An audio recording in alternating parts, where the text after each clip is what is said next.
Hey, good evening, everybody. Hey. To the show. I was just realising I'd bring you straight in, Dave, as our special guest, as you were. Sorry, I was on the toilet. Don't worry about it. I'm not worried about it. So, my toilet. Welcome. Yeah, a Star Wars toilet. one yank, all gone. Last Jedi bog roll over there. Yeah, that's all I'm about. Is that does that come with like a special blue milk covering? No, green milk covering. And 4 boobs. Yeah. Yeah. Nice. Oh, hang on. Somebody. Yeah, I don't know if this is a mate of yours, Dan Butcher. I'm very excited. Oh yeah. He can't even finish the sentence. He's that excited. He is very excited. Yeah. He's pretty much trouserless daily, so it's nice to hear that he is excited.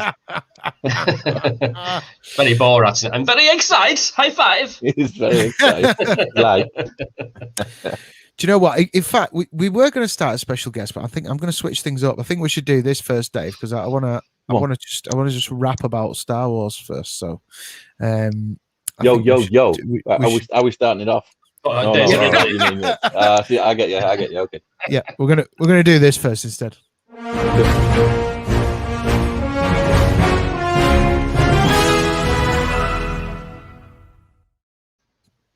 Boom. Okay.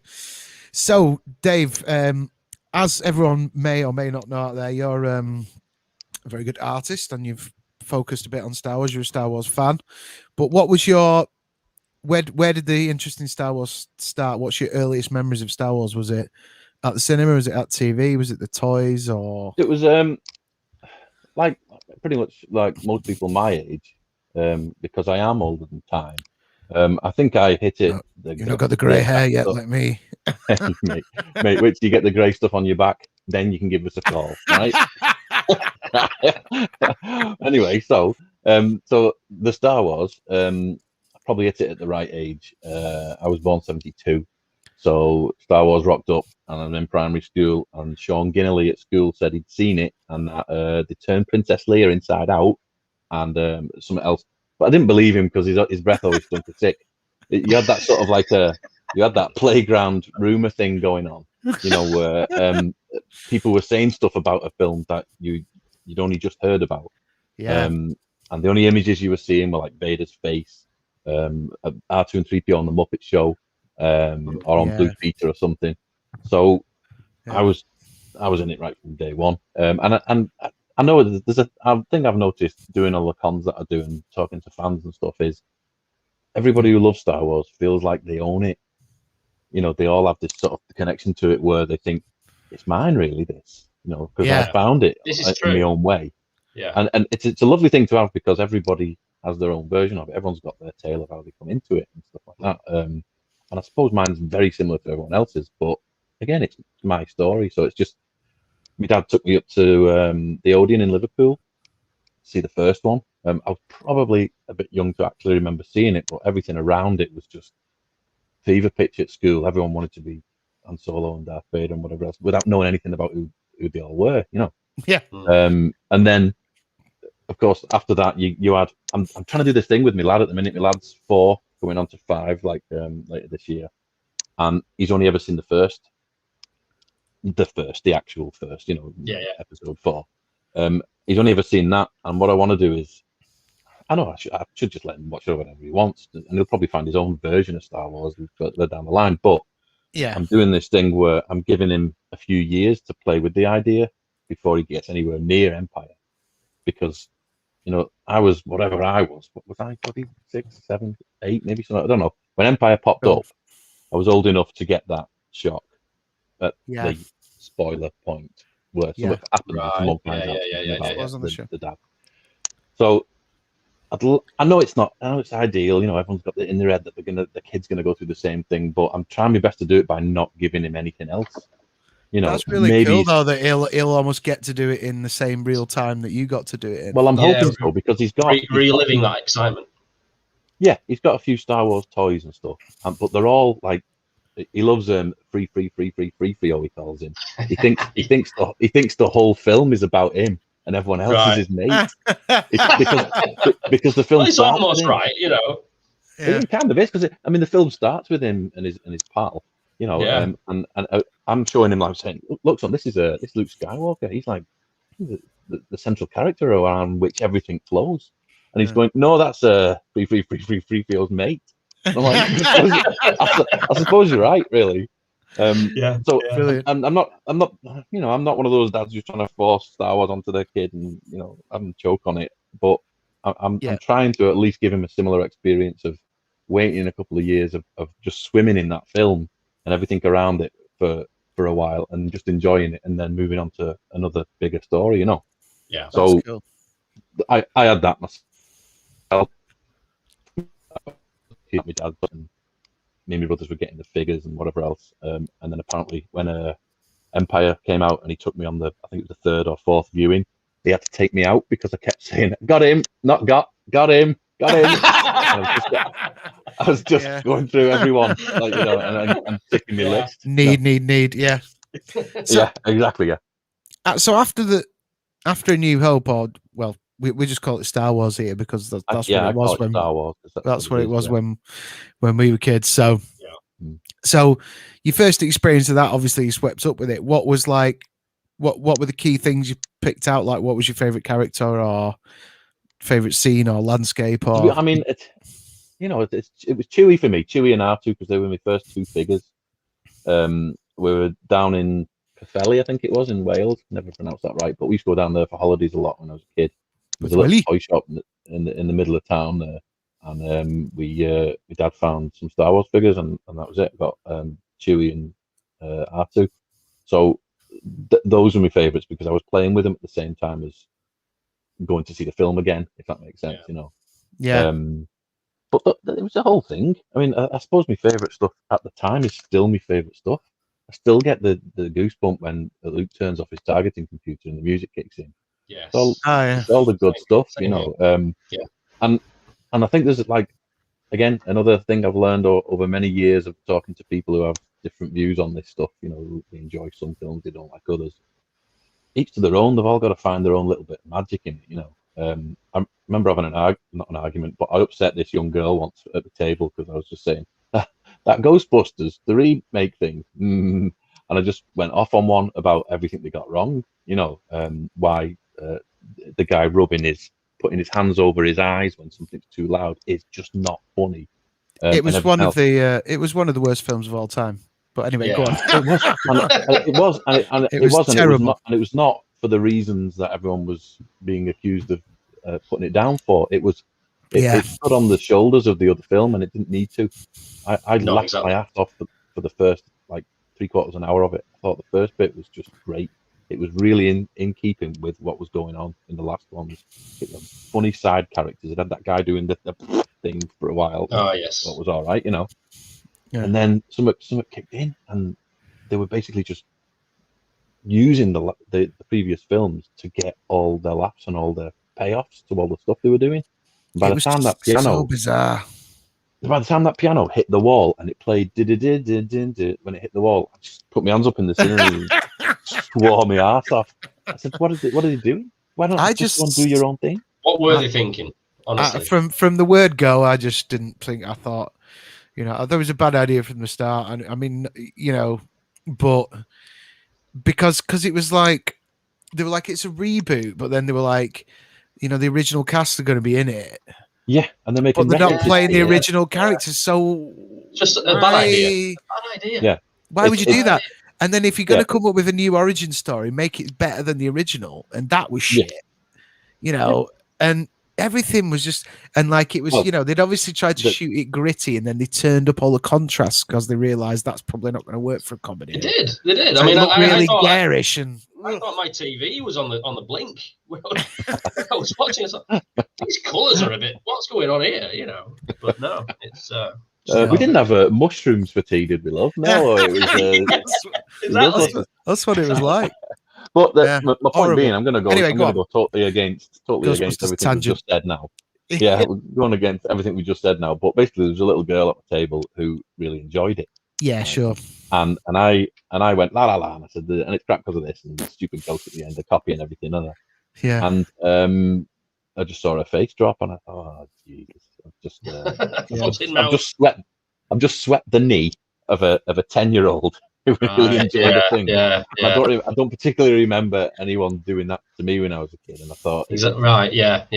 it's kind of rampant It's true. now. Yeah, it's People true. can do this thing, and I just thought, oh, anyway. So I got into talking to her again. It's come back around to the table again, and I apologized. I said, I didn't mean to say that about a film you really enjoyed.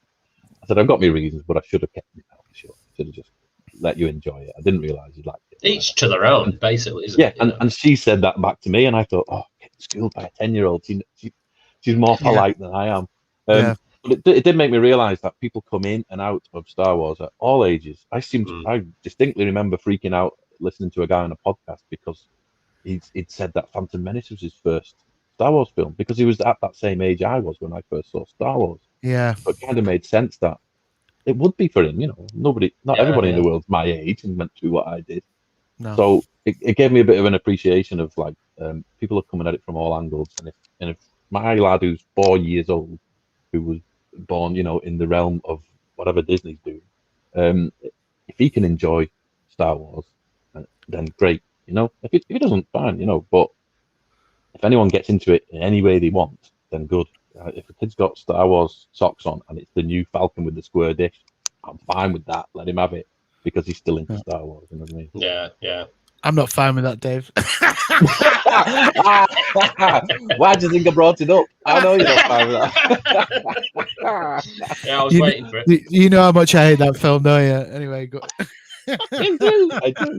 I do, and I'm not gonna be combative about it in any way whatsoever. I only kidding. No, it's I've got like, I know exactly what you're saying. It's like, providing it's there, you know what I mean? They're into it. Yeah. Have whatever their way in is, then it's fine. You know what? I've got cards on the table here. I had a different view before I saw your episode of you guys and your opinions on Star Wars.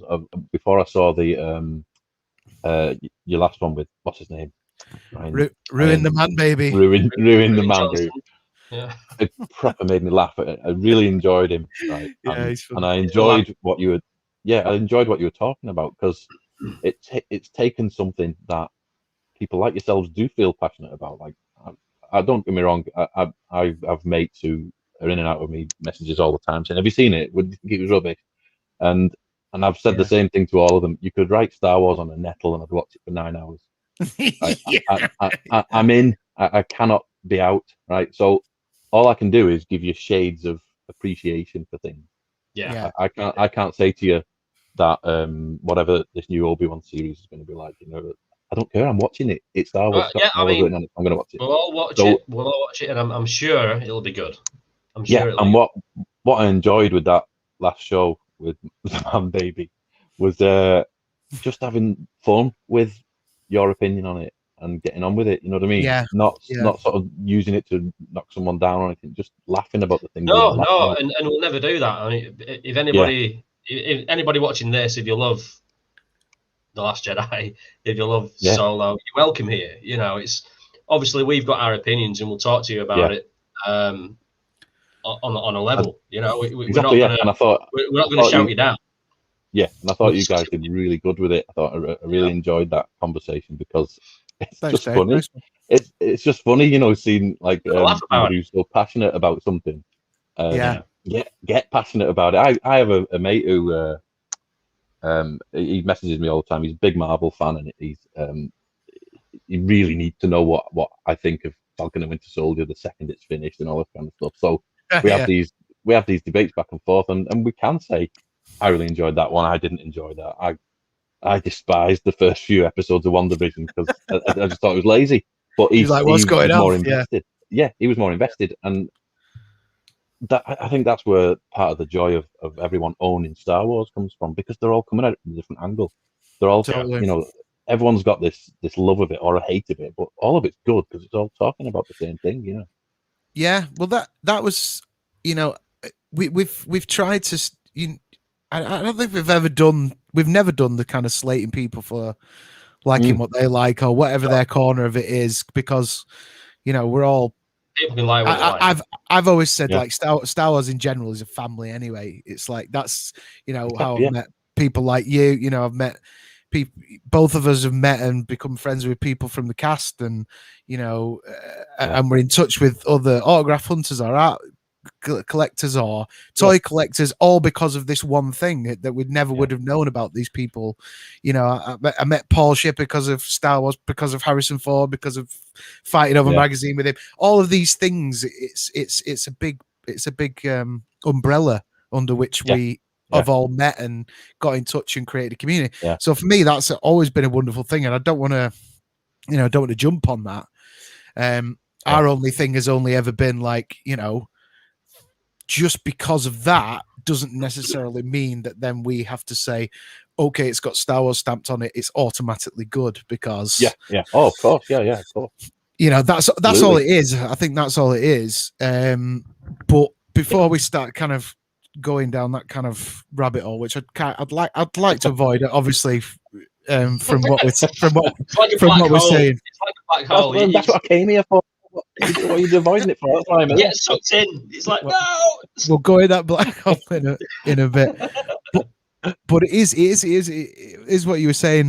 What we said to like Ruin the other week is like, we purposely kind of restructured the show in a way where it was like, let's talk about different things of like what makes people excited about it. Fan focus is like, what's your love of it? What's your corner of the fandom? Rather than kind of, because we just got into the habit of coming on with a live stream, taking the news apart, and then falling into a fucking hell, the Last Jedi hole, And we got bored of it. It was doing our heads in. To go back to your original thing then, and your original point, to bore people with my way in, that was my way in, seeing it from day one. And what I got more involved with was them gaps. And this is why I think it's important to do that with my lad. Having the gaps between the films gave us 3 years to imagine who that guy was at the back of the bar in Tatooine, and who's that guy on the Death Star, and what's that little mouse droid doing. All those things were for you to imagine with the toys, and I don't think it can be underestimated how much of an impact the toys had in comparison to the films. Yeah, of course, the films are great. They're my favorite films, but the toys basically handed it over to kids and said, "Go off and have an imagination. Go and make your own stories." And everything we have now as fans of our age. Well, I'm not going to include you in my age, but if you probably add you two together, include me. I'm near enough. I'm not that far behind you, Dave. You're 78. All right, okay. So. When did you say you were born? 70? Did you say you were born in 72? Did you say 72? Yeah, 72. Yeah. 77. 77. I was. So 78. 77. It was destiny, mate. Absolute destiny. There you go.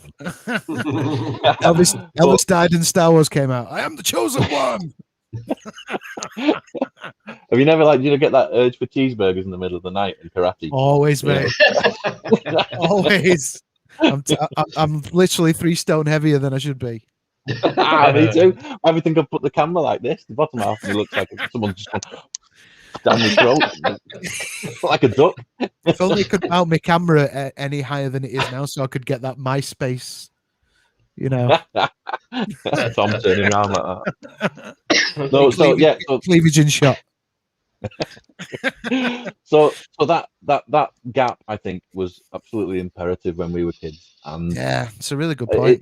It's one of those things that I think maybe we've probably lost, but every so often I see something in the way marketing goes for the newer stuff, and part of me thinks, like, if I was a kid now, like for example, I know this sounds ridiculous, but we went to Sainsbury's and we got some oranges, and Kylo Ren was on them. Right. Yeah. And I thought water and everything.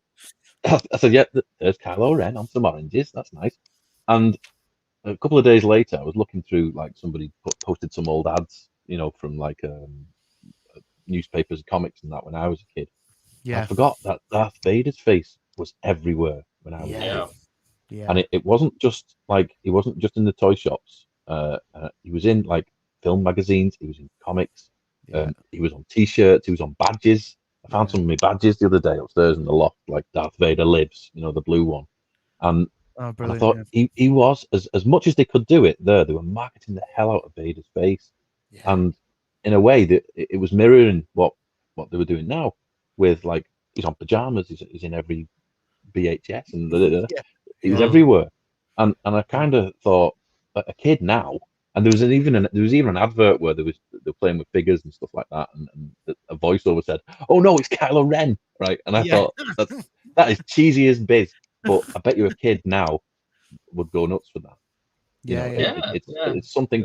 And what I always think is, I thought it when the prequels came out as well. I've got a real soft spot. I told you, I love everything Star Wars, doesn't matter. I've got a soft spot for the prequels just because it's the best trailer of all time when Menace appeared. I still maintain it's the best trailer of all time because I've never been so excited about a trailer in my life, and I didn't care what the film was ever going to be like.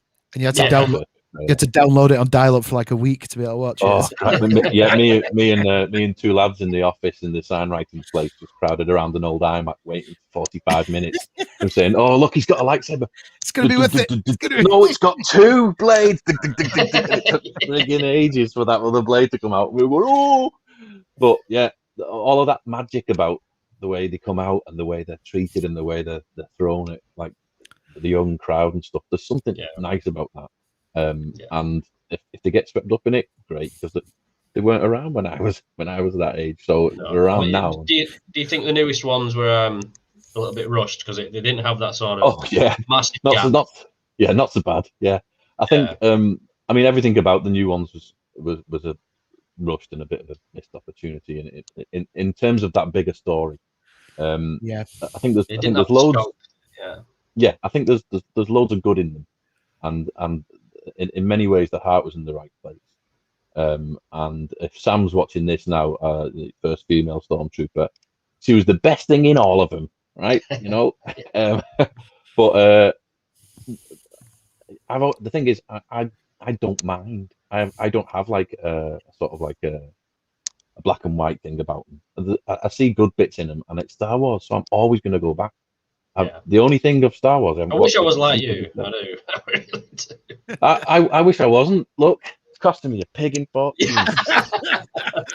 Do I need a Japanese 60 quid figure of Kylo Ren? Probably not, but there he is. But you've got one, exactly.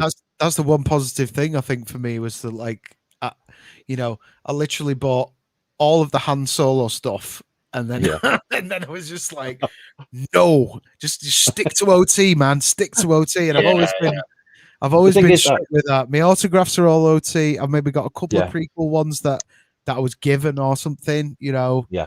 I tried to stay away from the sequels. It was like, obviously, if I met Ford in the street the next day and he was like, I'll only sign, you know. Do you want me to sign something? I'd be there for a week with a table of like 75 items going, okay, Mr. Ford, just sign all of these. Tattoo needles ready for every limb. every outfit change in every film. Like, you know, there'd be a... but yeah, I think that was one positive about me not going... to be honest, I went nuts for The Force Awakens. I went absolutely mental for that. Yeah. I did. And I was just really enjoyed it. Yeah. You know, Ford was back, and I was just beside myself. That I went. There was a moment in Force Awakens, and they run for the ship, and the Ford jet thing blows up, and they said the garbage will do, and the Falcon's there, and I watched it with my brother, my little brother who's 40 odd, and that was the first time I've cried at a Star Wars film. Oh man! And the Falcon is my favorite character of all Star Wars. Because she is, you know, there's always sort of like something going wrong with her, and then she's, you know, saves the day or whatever. It's a beautiful thing. I'm not. Yeah. I pretend that she's not got a. That she's not got an R2. No, I don't mind that. I don't mind that she's not got an R2-Me2 as her brain now. I forget what happened. I was just like, all right, going to that then. Well, just you're gonna be on all night with me at this rate. But one of the things that has always drawn me to Star Wars and does lead into what I do for a living is the design has always been one of the things that has just driven me nuts since I was a kid. How the hell do you come up with Slave One? I mean, how? Right? Yeah, I know. Yeah, you get an iron or you punch a hairdryer or whatever you do. But all of the designs are the things that keep me going back. Now, as a sort of like a lover of everything George has ever done in those terms. Yeah. I must admit, I was a little heartbroken with some of the designs in the sequel stuff, because I thought you've got an opportunity now to do what they did, Move on. which was to make something you've never seen. Yeah. And as soon as people started to bring back like AT-ATs and 10,000 variations of a TIE fighter, I kind of thought, right, okay, I know new kids are gonna buzz off this and they're gonna see it as great and everything, but show me something new. And I know I've mentioned him a million times, and it's weird because my son's name's Ren, but Kylo Ren's shuttle was one of the few things that really made me go, oh, there's a ship that looks evil, you know. And it's a cool ship. That sense of design from not only from the original trilogy but from the prequel, it's all George. It's all from George's head. It's all him saying like, I want something that looks like half a biscuit and it can do light speed and all this kind of stuff. It's all that fun. I think that I think that's the biggest thing I took away. Hey, lost you for a minute there, Dave. You there? Yeah. Have you got me? Okay, you're back. Hello. Yeah, just repeat that last little bit. You kind of turned into a robot and went frozen for a bit. You got frozen in carbonite during that last statement. My favorite bit of Star Wars is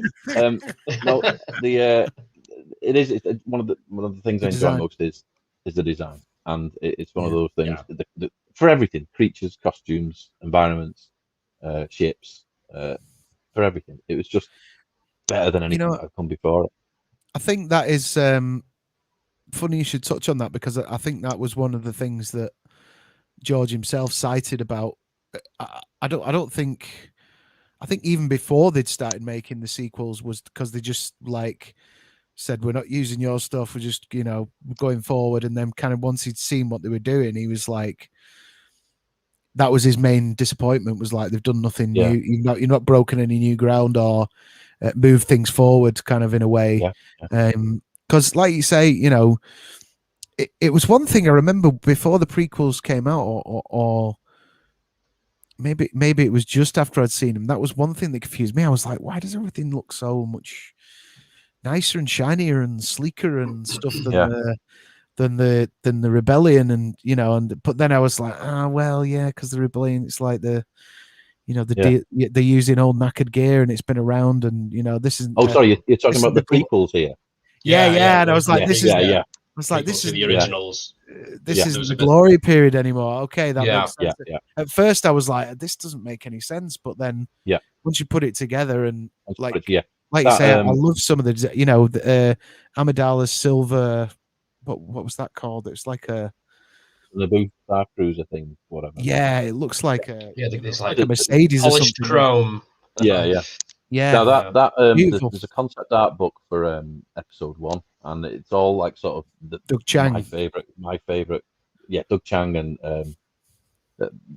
what's her name? Terrell Whitlatch, who does the creatures and stuff like that, and Ian McCabe, who designed Maul, and all of these guys are absolutely at the top of the game. And I maintain that that's the best concept art book I've got in my collection, and I've got way too many. It's just a thing of absolute beauty, and even when you're looking at like designs for Jar Jar, you can see where somebody has done it in an informed way. They've based him around a frog and he doesn't move on screen like he does in Terrell Whitlatch's drawings, which is an odd thing to say. But it still gives you like because he's almost like a Warner Brothers cartoon in the drawings. It's really exaggerated. His eyes are out on stalks, and everything he does is sort of like skewed, and his ears are always flying around. And I know they were trying to do that with the CG version, but it was, we all know it was in its infancy then, really. it was, Jurassic Park and everything, but it's a hell of a thing to try and pull off that, an original CG character all the way through a film. But let's say he was pushing boundaries again, wasn't he? Yeah, and again, it comes down to there's a story I heard once. The guy who I work with, Mike Sizemore, who I do comics with, he's got loads of mates over in LA and they all work on various things. And somebody he knows was working on Clone Wars, the animated series. Yeah, not the Genndy Tartakovsky one, the longer one. Yeah. And he said Lucas was constantly pushing, like, let's get a good design for that ship. Let's make it. No, take everything and put the engine over there. And he was just like doing this stuff all the time to to make them come up with better stuff. And you think, like, even then, in like the smallest of corners of the Star Wars universe, he was still saying, like, make it like something somebody hasn't seen before. And they'd worked on an episode. I'll probably get sniped for this, because I don't even know whether somebody will get done for this. They were working on an episode, and they'd almost finished the episode, and it was ready to wrap and that. And George comes in and he says, "Watched Godzilla with my kids last night. Let's forget that one. Let's do a Godzilla episode." Right? Oh, and is that with the Thylo monster, whatever it's called? The massive thing with like weird arms coming out. Yeah. And he's just come in and said, right, I've got this feeling we're gonna have to do that, right? And sure enough, we hadn't seen anything Godzilla-y in the Star Wars universe, so it was an odd like departure for it. I thought he's got some nuts, like just coming. I mean, it's his own universe, to be fair. Yeah, it's his playground, isn't it? He can do what he wants, and in Lucas, I trust. If he were to pop up and be involved in any of the new projects, guarantee you'd watch the quality of the design just go boom. Yes, you would do, and I think that's a mistake Lucasfilm has made. That's what they were missing, isn't it? They've sort of pushed him aside. Like, they bought his stuff, which is fair enough, and he doesn't own it anymore. But they could have at least employed him as an advisor. Yeah, exactly. You know, I mean, the plot wise and stuff. You know, we kind of were all over the place with the sequels. But you can see what JJ was aiming for. He was aiming for what he did with Star Trek. He was aiming for that big blockbuster, get people interested in it again, make it Hollywoody, all that kind of stuff. You can see what he was aiming for. Yeah. But if you back that up with, imagine Lucas designing like that drop ship that appears at the beginning instead of something that looks like a Lego boat. You know what I mean? Yeah. Just making something that you think, what the hell is that landing? Like the first time you see Slave One taking off, and you think, wow, why is it flying like that? Or snow speeders, you think, Jesus, someone's dropped the Rubik's Cube and it's going dead fast.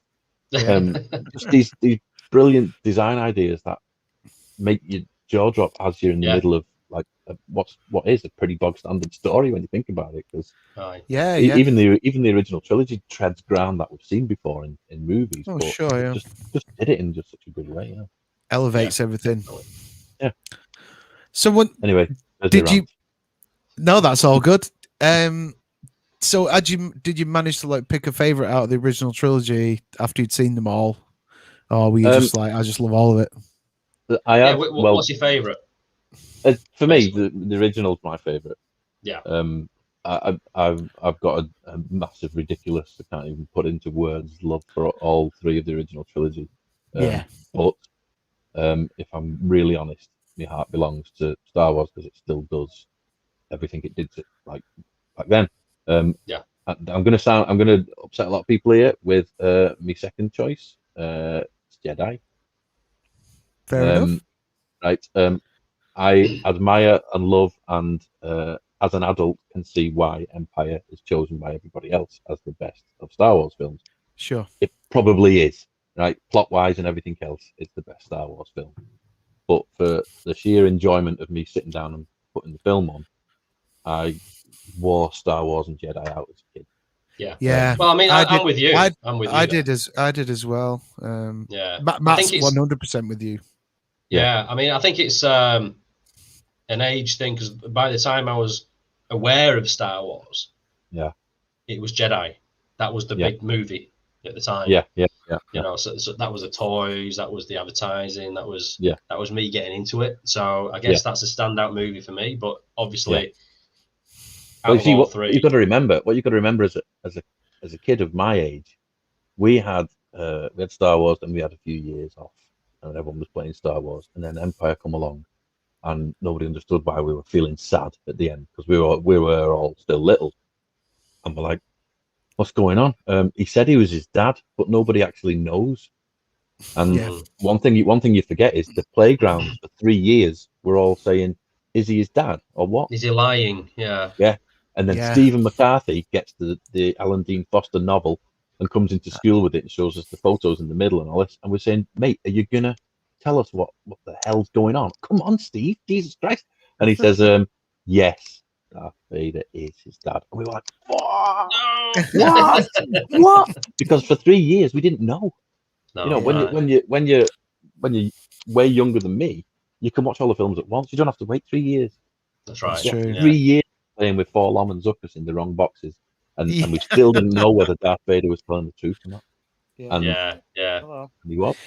So And- there's a magic to Jedi because there was a magic to Jedi because we found all those things out. It was all confirmed, and then Yeah. we looked it all up. And do you know what I really like about what you're suggesting, what you're doing with Ren, about giving him the gaps and stuff like that? Yeah, that's so nice as well, because and the way we had it, like projected on the toys, seeing things in magazines, like a poster in the toy shop, you know, a lobby card in the cinema corridor. It was all, you know, you had to go and search these things out.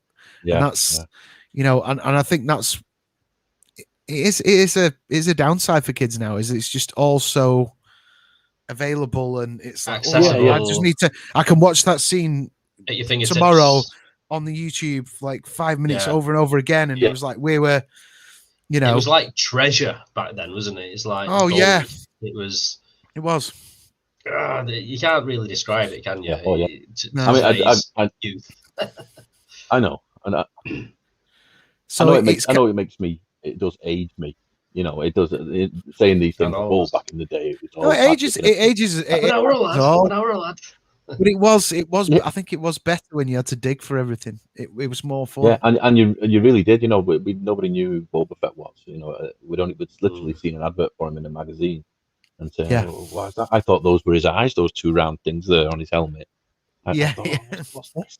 Because there was no explanation of him. You didn't even know what he was going to be doing in the next film. No. But anyway, boy to death for this bit. My dad used to come back with brilliant ideas from the pub. Like he'd be absolutely wazzocked, and he'd come back and say, "I bought the same coat for everyone off the guy in the pub," or something like that. He'd come back with about 1/4 of a ton of fillet steak once, and we don't know why. And we had steak on it. We had steak on everything for about 2 years. Fantastic. Oh, steak butties. But so he comes back one night from the pub, and I'm asleep, like, and he's going, hey, and he's rocking the bunk like that, and he's waking everyone up in the room. I'm going, what?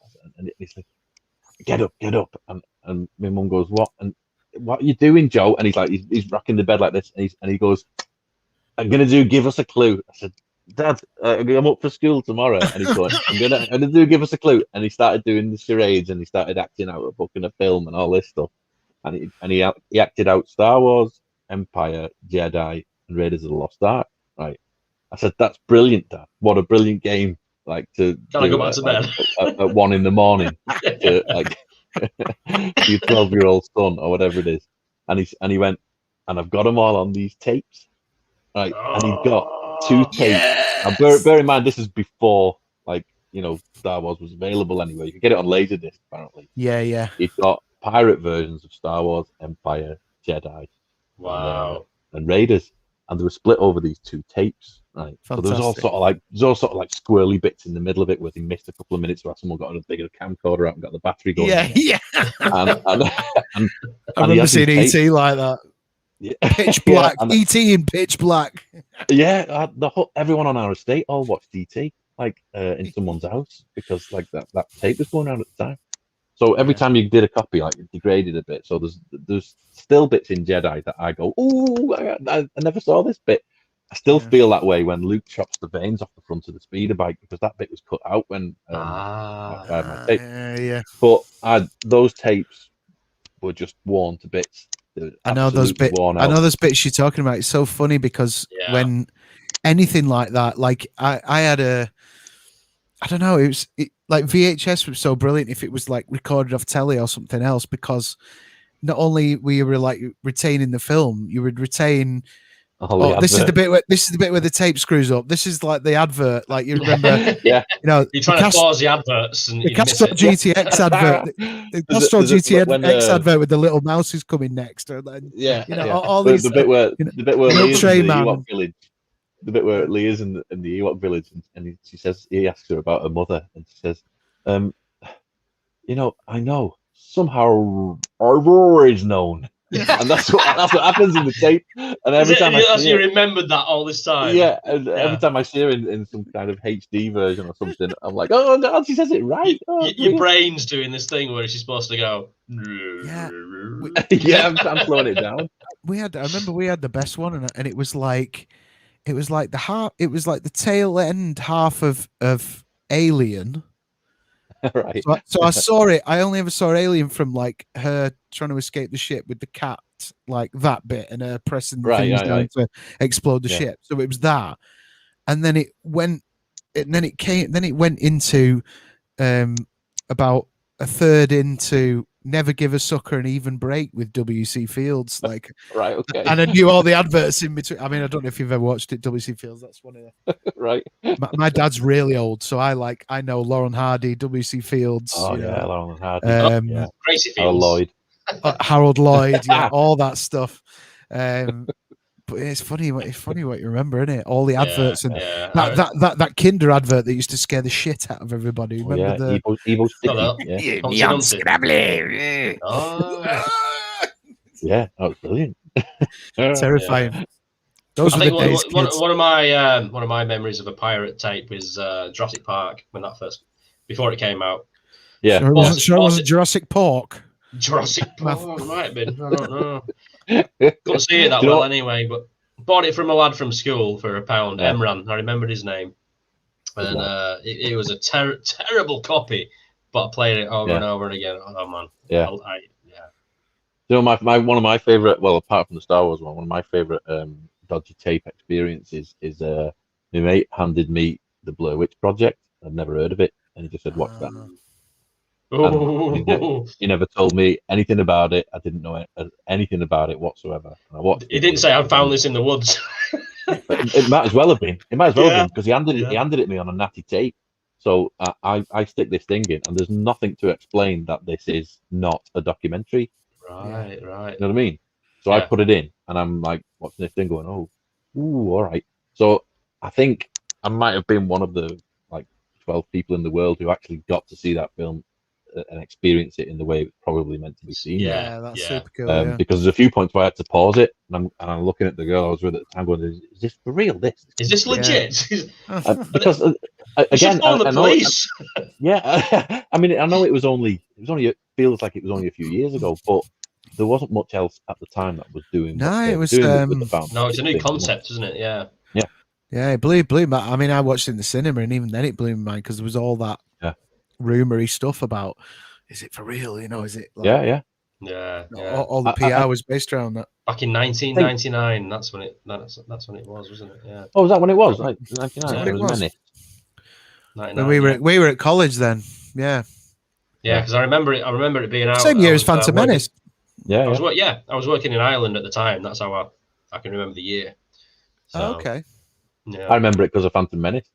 I remember it because of like a crushing moment where I'd built Menace up to be like I'm going to love it no matter what. Because again, it's Star Wars. Write it on a dog. I'll watch that dog. And I go to Blair Witch. Talking about Blair Witch. Here she is. Doors opening on their own. Oh my god! So we go to the pictures watching Menace, and went with my brother, who he was a bit younger than me, 6 years younger than me, but he'd grown up with Star Wars as well. The two of us were figure collectors, and we go into Menace, and we'd just seen Matrix a couple of weeks before, and that was 99 as well, and we come out, and nobody knew what to make of what had just happened because it was Menace. I'm jazzed because it's Star Wars, but at the same time I'm like, that's weird. I enjoyed it. What was going on? And then my brother comes out and says, "What do you think?" He went, "Like Matrix better." And I thought, oh, hold on a minute, wait a minute. I didn't expect that. I didn't expect the foundations of my Star Wars fandom and my brother's shared Star Wars fandom to be rocked so much. And he wasn't down about it. It wasn't like it was terrible, but he just said, I preferred Matrix. I thought, oh, that was the first experience of me thinking, some people don't like things as much as I do. Yeah. I was going to say, was that your first ever experience of somebody not liking some Star Wars, or finding a critical thing about it? Yeah, it probably was. Yeah, and it was immediate because it was the first day it was on, and we went straight away, and we come out, and his mates were around as well, and they were all pretty much saying the same thing.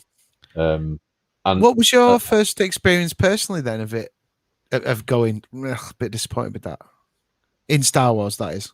Oh, that's a difficult question because again, I can't be disappointed. It is Star Wars. Is it impossible? Have you got? It's kind of impossible. If you were to criticize anything about Star Wars, even if it's light criticism. Oh yeah, I'm happy to. Oh no, criticism. But believe me, in my game, when you're working, like when I used to work with Carl, your mate, our mate. Hi Carl, if you're watching. Hi Carl. And Yo Cheese, he likes to be known. So as we're the industry we used to work in the games marketing industry and stuff like that. You worked for Ocean together, didn't you? Those guys did. Those guys worked for Ocean for a long time, and then they jumped out and made their own business doing like the marketing for games. So I sort of joined them a few years down the line via Facebook doing that. But working with those guys and going down doing a pitch to Capcom and stuff like that, if you're not ready for criticism and you can't take it on and work with it, then you're in the wrong industry. You know what I mean? Yeah, it's I have failed spectacularly, but critique is gold dust as far as I'm concerned. So even with like what I feel about Star Wars, I'm happy to sit and bang on about what works and what doesn't work in films, in all the films. You know, for all time. I'm a bit tainted when it comes to the original trilogy because it's in my heart and my soul, and I can't not like it. But everything since. Let's not critique the original trilogy. Let's do a light critique on prequels and sequels. Yeah. Prequels didn't have the heart, I don't think. They got everything right, but we missed Han Solo. We missed having like Luke being like an innocent sort of character and stuff. Everybody bit dour. Yeah, everybody felt like they were reading a script, and I think that's the bigger problem. And you could sense what Kirshner and Marquand brought to Empire and to Jedi because they'd elaborated on what Lucas had done with the first one. But we've talked about this. I think you know, I think Kurtz was a very underrated and important element. Yeah. Very. Yeah.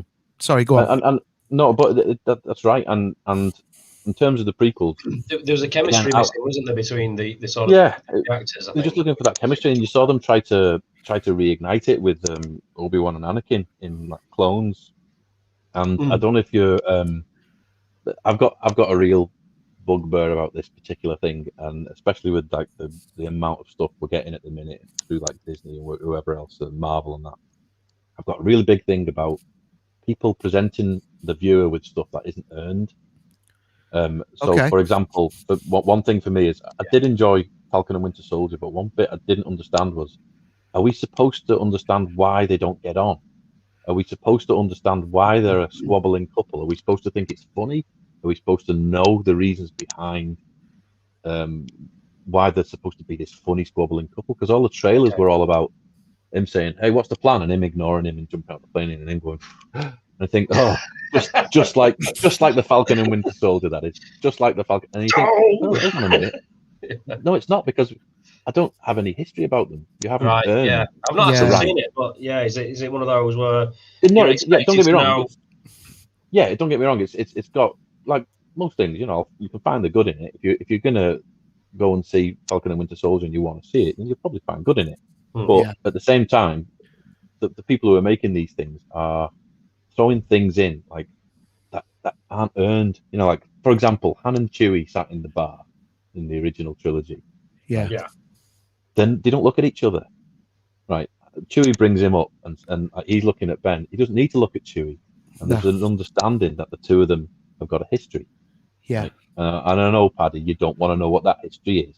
All right, we won't go into it, mate. We won't go into it. No, I know what that history is, but it wasn't that shit we got presented in the other one. Anyway, go on. But it was all earned. You know, all these relationships they had, like Han meeting Luke and the way they got on and the falling out over Leia and all that kind of stuff. all of the banter later on in the next two films was then earned. You know what I mean? Yeah. They had a history then, didn't they? Yeah, and one of the things that actually excited me about the sequels when they first appeared, when you come out of like seeing Force Awakens for the first time, was we all know Han and Leia and Chewie and Luke and everyone else, and that element of it didn't really. It was great in the trailer seeing Han and Chewie turn up, and I cried like everyone else. But me too. Yeah.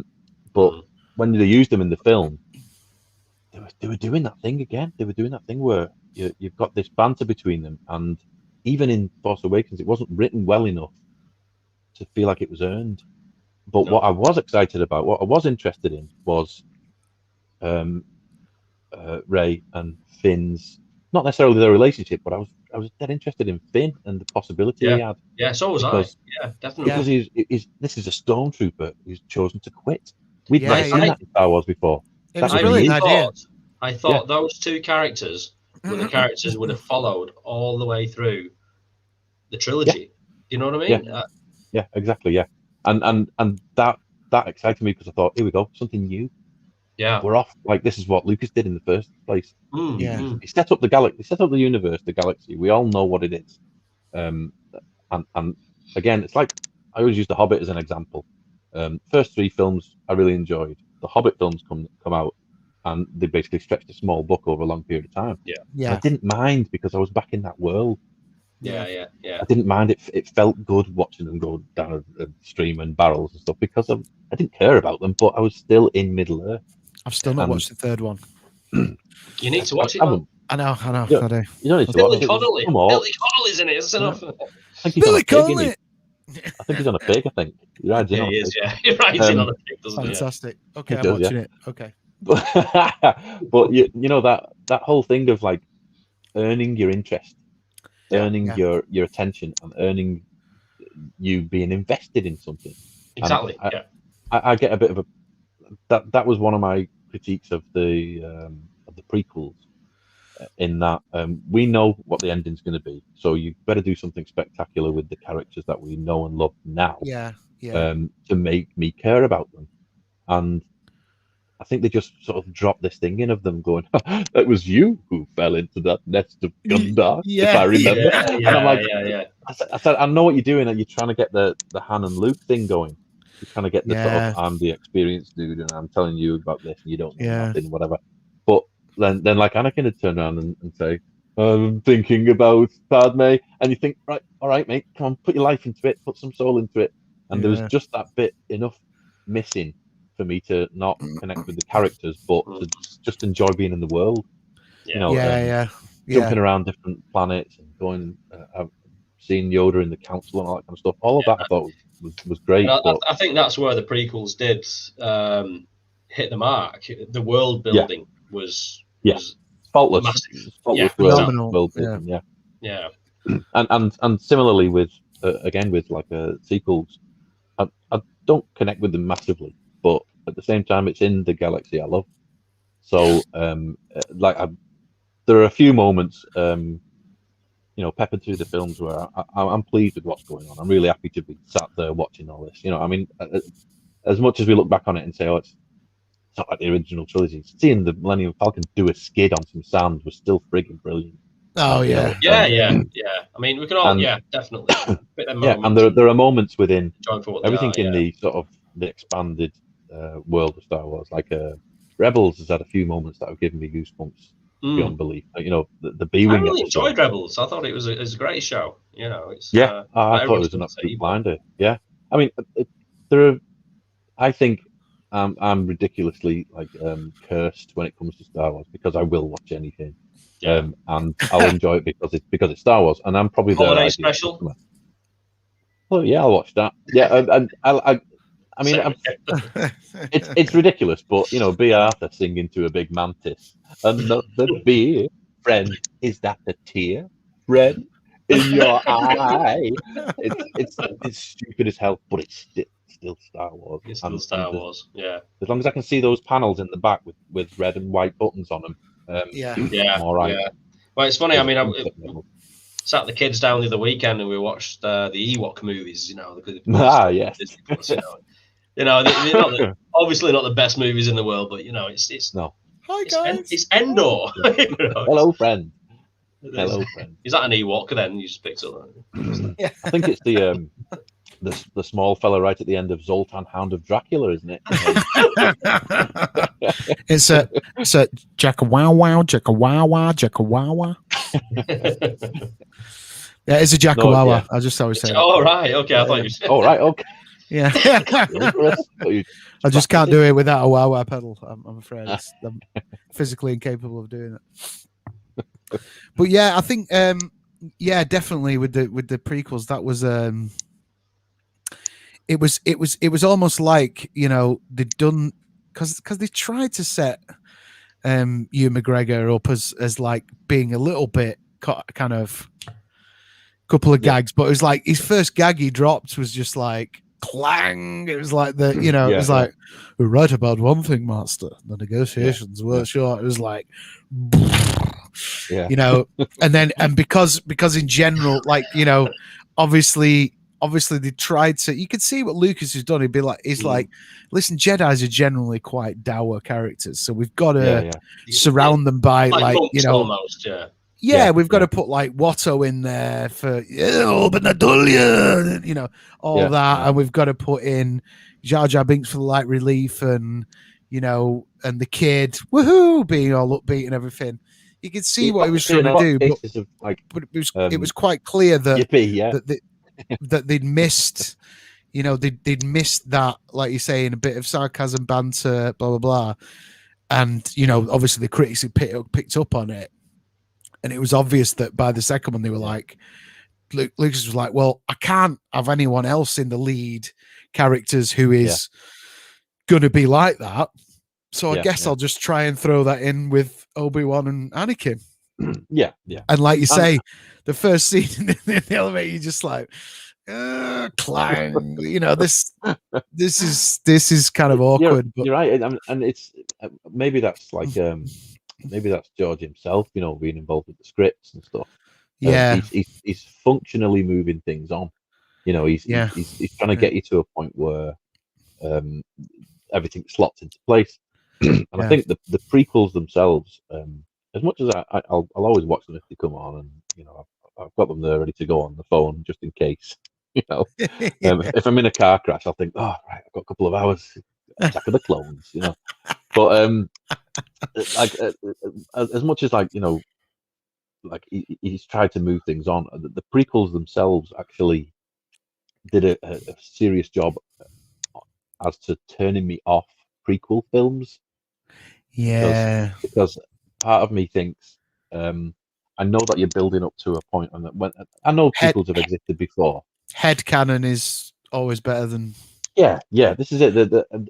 When people start to mess with the 3 years I had between each of those films, the 3 years where the kid took over and you started to imagine things. The Clone Wars, what was that like?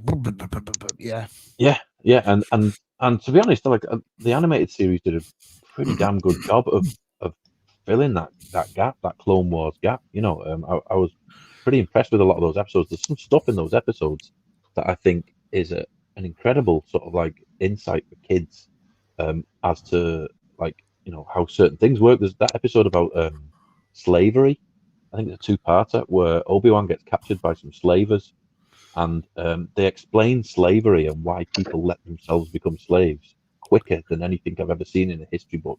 They basically get him and they say, like, okay, we've got you, Obi-Wan. And he says, and what makes you think I wouldn't kill like all of you now and just go away?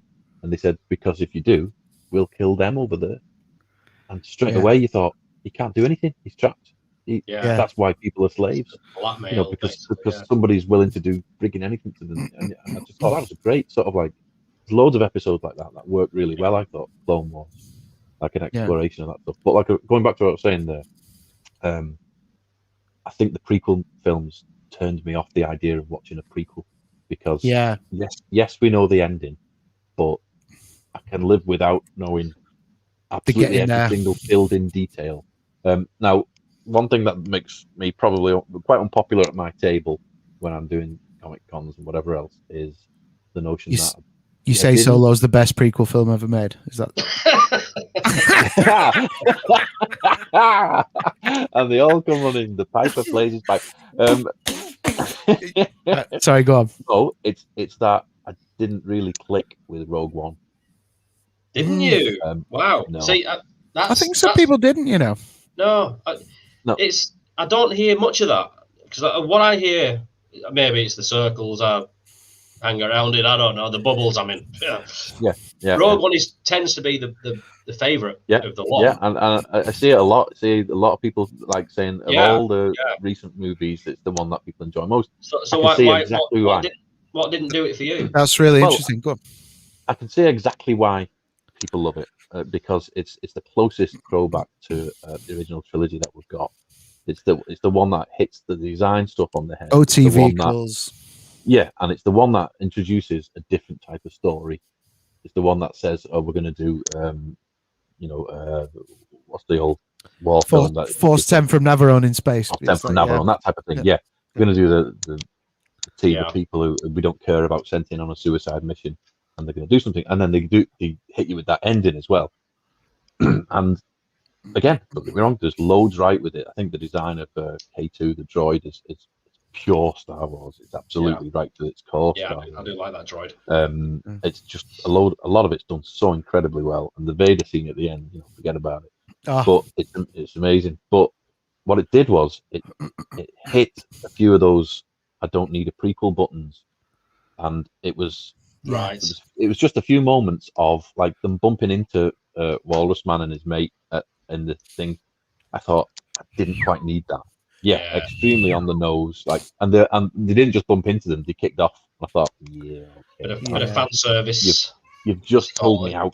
Yeah, you've just pulled me out. And another one, which this is not to do with Star Wars. I've got a thing about blind guys who can fight dead good. What is going on? Yeah. What is going on? Right. He can't see, and and 1 minute he's stumbling around, next minute he's precisely hitting people with sticks and dodging stuff and deflecting things there is no way you can see. You know what I mean? Yeah, and I'm like, don't get me wrong. I think I like that idea that he was connected to something to do with, which was a religion based around the Jedi. There's lots of Star Wars stuff they got right with it. Yeah. He was using the Force, but he didn't know he was using the Force. Exactly. Maybe. Yeah. And all of that. It's on that point. Exactly what you said there. Hits on something that is something that grinds my skin a bit, which is this thing of the prequels the sequels did it a lot, which was this thing about the Emperor coming back and everything. It's all explained in that other novel. You think, no. No. Didn't come to the cinema with a novel in my hand to watch a film and read while I'm watching it. Yeah. That's lazy. That's lazy writing. That's lazy writing. You shouldn't have to watch a movie without a manual. Yeah, it's bollocks. You shouldn't have to explain anything other than what's on screen. No, it's show don't tell. Absolutely. And I think Amen. Rogue One, as much as I know why people like it, I know why they like it. It's all there on screen. You can see it. It was just me. It's just something didn't fully connect with me with that. I didn't feel a magic Star Wars buzz with it. Despite knowing that all the Star Wars elements were there, I think watching that film more than when did it come out? Did it come out after Force Awakens? Yes, it did. It was between the Force Awakens and Jedi. Last Jedi. Last Jedi. Yeah. Over to the comments quickly. Andy said that Rogue One is full of member berries, as you were saying. Is that something out of his? Don't know where he's got that. That's a great phrase. Oh, member berries, yeah. Remember berries, yeah. Yeah, makes sense. Thank you, Andrew. Yeah. But I mean, it is, but I think to me, it was quite a solid story. I mean, did it need to be told? Did it need to be told? Maybe not. But do I appreciate it being there? Yeah. What I had with it was I remember going to watch it and like people talk about the first bit being slow and stuff. That I wasn't really bothered about that. I quite like to be led slowly into a story. I can sit and watch, the extended cut of Dancing with Wolves once a year. I always want to sit and watch that for 4 hours. Yeah. You know, I like to be taken away by a long movie. That's fine. Yeah. But it was with the sequel stuff and the Disney stuff. With me, it was repeat viewing, where I would go back. Like I think I saw Rogue One twice in the cinema. I was like, that's great. And then I kind of got the DVD or the Blu-ray or whatever, and then I'm putting it on, and I'm like, watched 25 minutes and was like, click. And I've never done that with Star Wars ever. No, the first time I did that was Rise of Skywalker. This is it. Yeah. Now, the first time I'd done it was Rogue One. I think I just lost interest or whatever. I'm still listening to you, Paddy. I'm just going to mute this and see to a small incident over here. Okay, mate. Go for it. Force Awakens, I've done it Force Awakens, I'd done it loads of times. I never really got the going back to it and being disappointed that much, to be honest. Last Jedi was just kind of going back to it. If you remember the first time I watched it, it came out, I was just like confused. I don't know quite what I'm feeling. And then, I mean, it was just more and more shades of finding things that I didn't like about it the more I watched it. But as I say, Rogue One was one of the first ones that I kind of, just to finish this point, was one of the first ones that I kind of went, either tuned out or got bored on one of the repeat viewings. I've sat and watched it all the way through since, because I've got the 3D version and sit and watch that. I'm like, this is fucking brilliant. But like Dave was just saying, Rise of Skywalker is the first one that I properly. We watched it a couple of times in the cinema, got home, got the 3D one, put the glasses on, fell asleep watching it. Yeah. And but the key point of that is not just because of that, not just that. Key point is fell asleep watching it, and the next day you would normally go, right, I need to pick up where I left off. You can't be bothered. Haven't touched it since, and that was 6 months ago, maybe.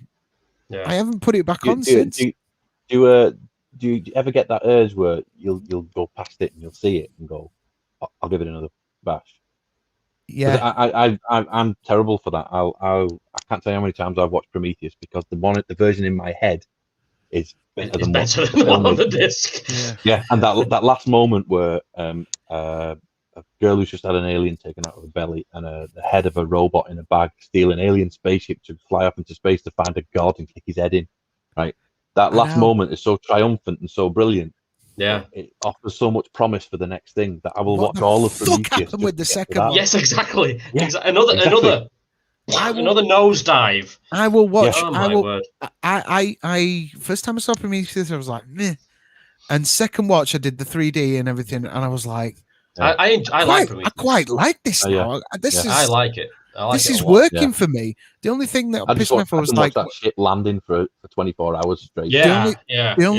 The only thing that got me was like, why didn't they just make it a fucking xenomorph when it finally came out? Yeah. And it was some of the white. I was like, why do we need a new species? That's the connection point we needed there. That's perfect, you know. Exactly. Yeah. But then I understand why I did it, but then the sequel, it was like, okay, she's dead. So forget about that and start looking at this. I'm like, I don't care about these people. What the fuck? Why are we starting again? Like, let's continue the story. Dragging it back to what we all love, right? Lucas knows something about dropping you in it, as in like Raiders, you know, the Saturday serials and all that kind of stuff. Member Berries with South Park. Sorry, go on. He drops you in. Member Berries, yeah. He drops you in the middle of Indy, in the middle of the jungle, going after the idol. You know, he drops in Star Wars. You know, he drops you in the middle of free, and his mate jumping off the ship. He's got that structure down pat because he's got it from Flash Gordon. He's got it from the Saturday morning serial. Yes. You're dropped into the middle of some adventure, and you find out stuff about characters as it's going on. And then by the time you get to your main story, they've earned their friendship. They've earned that thing that and the audience. Hell out of me. They've earned the audience's friendship, Yeah, if you like. yeah. You know? They've basically said like, this is how we get on. This is how we handle stuff. You know how we handle stuff. Yeah. Let's go put the Death Star up. You know what I mean? So you know what you're getting when you're going into the adventure, because it's already given you the tail end of the first adventure anyway. Sure. And I kind of think, I know we tried to do that with the prequels and stuff, and in some ways, I can't really remember how they did it with the sequels, but I think we were kind of, I couldn't tell you the beginning of like a couple of them, you know, what we were dropped into. I mean, I know the first scene in Force Awakens, but I couldn't tell you. Oh, first scene Last Jedi was that really awkward prank call bullshit with the. Oh, just horrible. Yeah, I mean, right. When he's like Poe Dameron's like almost prank calling. Was it a Yo Mama phone call? Or it's just, I was just like, that. Yeah, they're all escaping the planet. They're all escaping the planet, aren't they? Put me in the back foot from the word go. I was like, right, yeah, that's right. Yeah, what's this? This is. And I couldn't tell you the start of the third one because I've only seen it once, and you know what my favorite bit is? I'm not really interested in seeing it again. You know what my favorite bit is in the third one? You know what my favorite bit is in the third one? The line, "They fly now." No, there's a bit on the desert planet where they just have to bump into Lando and everything else happens. But there's a little moment with Rey where she talks to a little elephant kid. Yeah, that elephant kid is frigging brilliant. Yeah. That's the perfect like animatronic like puppet mask, whatever. It was beautiful. Yeah, I saw that and I thought that's brilliant. They've got so much character in its face that you know it's a kid. You know it's innocently asking her a question, and the design's doing 90% of the work there. Actor didn't need to do anything. That little kid just needs to approach Rey, and it's giving you a moment, and you go, "That's brilliant." I really enjoyed that. It's such a shame that was lost in everything else. Yeah, you know what I mean. You know, it's What about the Goonies prop? Did you enjoy that bit? The Goonies prop. What's the Goonies? Yeah, prop? where that old when he looked through the thing fits the Death Star that only crashed 30 years ago. You know, and I've probably upset some people with the Rogue One thing and saying Jedi's the second best Star Wars film. Are you ready for this? Don't like Goonies. No. Sorry, mate. Wow. What? All right. It came out. I was the right age. Watched it a few times. It come out on video. Or taped it off the telly. Watched it again and again. And I didn't massively connect with it as a kid, and I couldn't figure out why. I know everyone at school was talking about it because it had water slides in it, and this country didn't know what water slides were until Goonies came along. Yeah. So there was things to want to see it again in it. And then I watched it again as an adult, and I realised it's an hour and a half of kids shouting over each other, and there's no discernible plot other than trying to find treasure. They actually find it totally by accident. Yeah. Right? So it's kind of like, I didn't want to say anything because it's one of my brother's favourite films. Yeah. And I had to have that conversation. It was like telling him someone had died. You're gonna have to sit down. You have to sit down a minute. Goonies doesn't make. Prepare yourself. Goonies doesn't make any sense, mate. Doesn't make any sense. And then he said, "But what about the Truffle Shuffle?" And I said, "I don't remember it. I don't actually remember it." And all the things that are quotable to people and like magical moments. Yeah. Of course, I'm not going to take that away well, this from is anyone. what I was about to say. It's those specific moments as a kid. I remember from that movie. You got the Shuffle Truffle. You've got the gadgets on the belts. Yeah, of course. Yeah, right? The teeth, water slide, strings and all that. Yeah. Hey, you guys, and all this. On that. Look, those are all the bits. Here's my goddamn brother having a pop at me in the comments. See, sorry about that, son, but you know, life is life. Hey, you can't like everything. Hang on. Desiree says. We got some comments. We got some comments here. So, MacGuffin to find a MacGuffin. Yeah. Rise of Skywalker. Yeah. And I'm sorry. I mean, this is the thing you see. I mean, Dave, your brother. At this point, your brother is chiming in to tell you. It is. Listen, shut your dirty mouth. Listen, you can't. He's had the vaccine yesterday, so he's sat shivering in bed. He's probably seeing like things floating around his face and all this kind of stuff. He doesn't know what he's saying. He knows Goonies is good. He's got tinnitus. The sequel trilogy. Not everybody, but most people are on board with The Rise of Skywalker. Sorry, not The Rise of Skywalker. The Force Awakens. Yeah. Everybody was like, "Yeah, it's a pretty good movie. It's kicking off the sequel trilogy pretty well." Yeah. The Last Jedi came out. It split the fandom pretty much. Yeah, totally. Yeah. So you've got two factions now arguing with one another online about why they like it and why they hate it. And then The Rise of Skywalker comes out, and that unites a fandom because they all hate it. That's kind of how it goes, isn't it? I mean, they don't all hate it. There's obviously some people who do like it. But, the guy who sorted us out with the tickets. He was like, loved it. I'm like, okay. I don't know. The thing is, it's each to their own. Like, hang on. Andrew's popped up again. Andy's going to back you up. I'm going to help Dave out. My Goonies is Ghostbusters. Wash your mouth out with smoke, Barakov.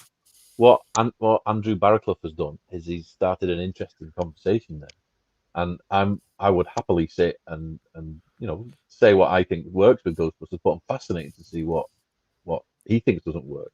And going back to what you just said then, Matt, like I think that's what something's happened with Star Wars fandom, and it did happen around Last Jedi time, really. I mean, it did with Force Awakens as well, but more prominently with Last Jedi, as we all know. I still like Force Awakens, but I am biased. But there is this thing of like Ruin Johnson being on and poking fun, but laughing with it and enjoying it. Yeah, still being able to have a conversation with people as to why he doesn't like it and why it's okay for him not to, and why it's okay for somebody to like it. It goes back to what we talked about right at the beginning there. I love all that.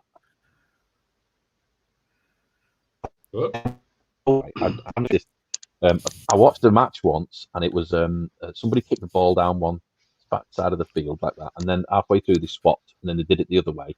And every match I've seen since has been the same. I've tried my best, but it's just not for me. That's all it is. It's not for me. There are 10 billion. I'm people exactly out there the same about football. Exactly the same. There are billions of people out there who think differently to me, and they're having a great time. So I would happily sit with somebody who loves football and listen to why they love it. Well, do you know what, Dave? Because tonight, this is your life. Please welcome Andrew Barakov. It's football night. Yo, welcome, Andrew. All right. Ghostbusters. Go on. Right. Go on. I wanted to say to Dave as well. I wanted to come on the show. Goonies, I like it. However, it does surprise me that the world loves it so much. I do think it's a bit overrated. But it's that thing again. It's the thing again of is somebody earned the praise that it gets? You know what I mean? That thing Nostalgia. Does get under my skin a bit. You know. Yeah. But, anyway, I wonder why. I mean, I like the Goonies. Yeah. Can I tell you why? I Yeah, don't know. yeah. I mean, I don't know. I don't know why I like All it. right, I mean, okay. I'm going to try and explore that right now in the next 2 minutes.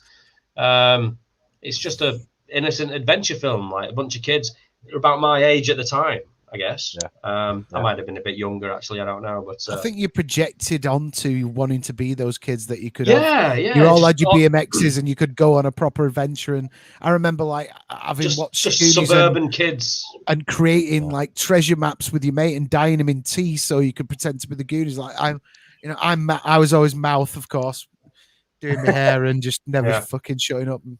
And, that's part of it. Yeah, I think that's what it is. 2 hours. Yeah, that's pretty much it, really. Yeah. It's a bit like Club Star Wars. Anyway.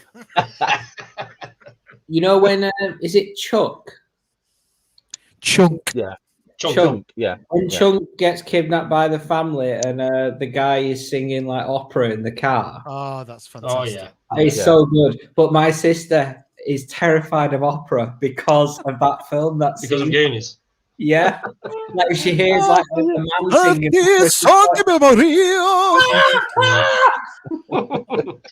But Andy, Ghostbusters. Wait! Before we go on to Ghostbusters, I'm just going to do your mic drop moment because I didn't realize this until it was posted in one of these groups, and I was like, I always thought that, but it was confirmed. So, your man you're talking about, one of the Fratellis, Which one is it? Who does the opera singing? Agent Johnson, isn't he in Die Hard? He's in Die Hard as well. Yeah, it's the actor's name was just on the tip of my brain now and it's gone. Anyway, if you notice at the beginning of the film, he's wearing a fedora, and you're like, that looks familiar. It's actually one of the Temple of Doom Harrison Ford hats that he's wearing at the beginning of the film. Is it? It's an Indiana Jones fedora. Fucking Spielberg. But Spielberg. And you know, another interesting fact: the octopus in Goonies is actually E.T.'s dad. Is it? Nah.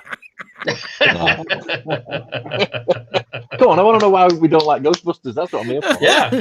Yeah, go on. Let's go, Andy. Come on. You know, when Paddy was just talking about, like, you stick it on and you get 20 minutes in and you just can't go any further. Yeah. I'm sorry, that's Ghostbusters for me. I mean, I thought it was all right when I was a kid. I don't hate it. I'm just like, am I missing something here? Like, are we seeing a different movie? I know that worship. feeling, yeah. It's literally worship, that movie. And I'm like, why? I do. Yeah. Well, I love it. Oh my God. Love Ghostbusters. What fucks me off the most is I have to put up with people who say Ghostbusters is amazing, but Blade Runner is boring. I'm like, fuck you. Blade Runner is incredible. I'm with you there, Andy. Like, Blade Runner is amazing. This is it. This is the diversity of life, you see. Yeah, it's the only thing that knocks Star Wars its pedestal for Paddy, isn't it? It's true. It's my favorite film of all time. I can't. There's no denying. Blade Runner is. I better not go down that route then. Yeah, no, don't. But also, I'm gonna. Yeah. Let's not go there, Dave. I'm gonna back up. Blade Runner for me, like a fine wine. It's sort of aged with me. I think as a younger person, I wasn't that into it, but I've learned to appreciate it. Yeah. Using your analogy there, Matt, it's you've got to be in the mood for wine. I think. Well, you do. Yes. Yeah. True. I think that's what I think. In a lot of cases, like if films don't work for you, like Andy was just saying, then sometimes it's the pressure from other people telling you that something is amazing. Makes you not want to watch it. But it could just be the timing of, like, there was a few things like I watched the hell out of as a kid, like Beverly Hills Cop and stuff like that. They were just, we had them on tape, so I watched the hell out of them. You know, First Blood and stuff like that. You know, I'll sing the praises for all time. I love First but Blood. I do realise that they're not for everyone, because maybe somebody's only seen them the once and they were probably drunk when they'd seen it, and it could be any reason why they just don't connect. You know, and I think I love the fact that some people do and some people don't connect with stuff, because it gives you something to talk about. I've gone back to films I've not liked in the past to give them another chance and then enjoyed them, which, to be fair, is what happened with Blade Runner. As a kid, I didn't connect with it because it wasn't Star Wars. Me, I didn't either. And I wanted Star Wars. Everything had to be Star Wars. So I was probably going to watch Manhunter Adventures in the Forbidden Zone more than I'm going to watch Blade Runner. But as you say, as an adult, you go back to stuff, and you I think you can appreciate stuff without connecting with it. Have you ever had it? Have you ever had it in reverse? Hold on, our Pete's up. He's golden. Yeah, look at this. Don't even what start, do we think Pete. What do we think? What do we think of Blade Blade 20 boring T9? Well, Pete, I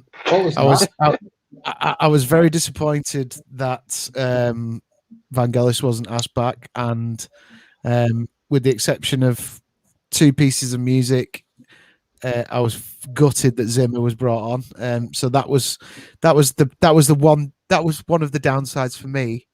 I also don't think the cityscapes, the overhead shots look Blade Runner enough.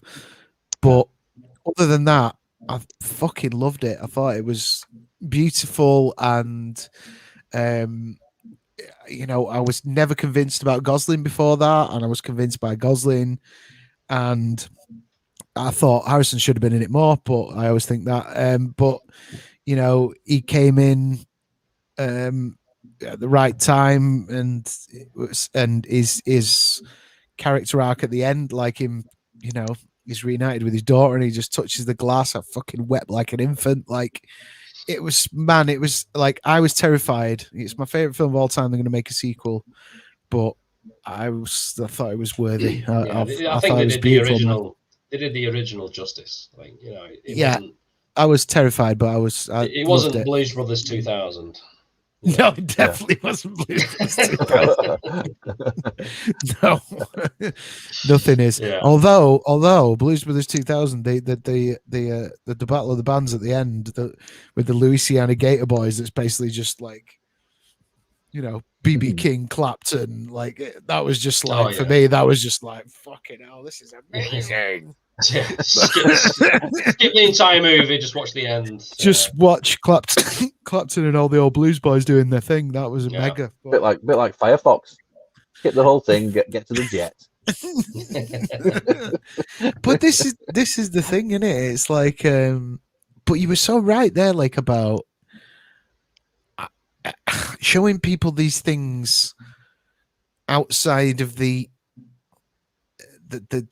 viewer of childhood nostalgia, and you knowing the script from being a kid, like you were saying, First Blood, and all these movies that we've probably had on VHS that recorded off the TV after a few years. First Blood, Ghostbusters, Raiders, Temple of Doom, probably all these things. You can take somebody from from the younger generation, sit them down and go, Rambo, First Blood. Yeah, and sit watching like, yeah, and I'm fully expecting that with my lad with Star Wars. I mean, it's all around the house. It's on every wall. It's the Star Wars stuff. You worry about the rejection when you push it, when it's surrounding the man, don't you? It's like, oh, Daddy likes that, so I don't. I don't want to push it on him. I'm just enjoying what I enjoy, and you'll know yourself, Paddy. Like you go to any kind of con and do anything where you meet a lot of people at it, and I what I do, I like often sell artwork and stuff at these cons, and I'll meet hundreds of people in a day, and you'll meet everyone. You meet the people who think Manimal's still the best TV show that's ever been made. You meet people whose first Star Wars. Yeah, there he goes. That's panther time. I met a man at primary school had a tick. He kept going like that, and then his name was Matthew, right, or Math, we used to call him. And sure enough, Manimal turned into a snake one night, and he went like that. And we all went, it's Maffimal. And that was it for the rest of his life. He was Maffimal. But they've all got opinions. They've all and dragging something to somebody and saying, look, this is a very important thing to me because I watched it 400 times when I was 10. I never expect anyone now to say, well, I'm not going to show it. I'm going to show it the same reverence because you've told me that. There's something about the culture of being able to see things on tap, and it's not a bad thing. Don't get me wrong. The kids are growing up with that as normality now, and we've got to get used to it. But there was something a bit more precious about the fact that if I had like Beverly Hills Cop on tape, or Beverly Hills Cop 2, I would probably watched even more. And despite the fact that if I showed that to my son now, he wouldn't even look at the screen. He'd be more interested in whatever Legos on the floor. I pestered the video player with that so much that it became an important thing to me. And the chances are, you look at 2 now, and I can't get past how much I enjoy it. I can't see past that. Probably the same with Ghostbusters. I watched it recently, Andy, and there's loads of stuff in there that doesn't quite make sense. People forget there's a whole scene where a ghost gives Ray a blowjob. I know. And you're like, what was proper that for?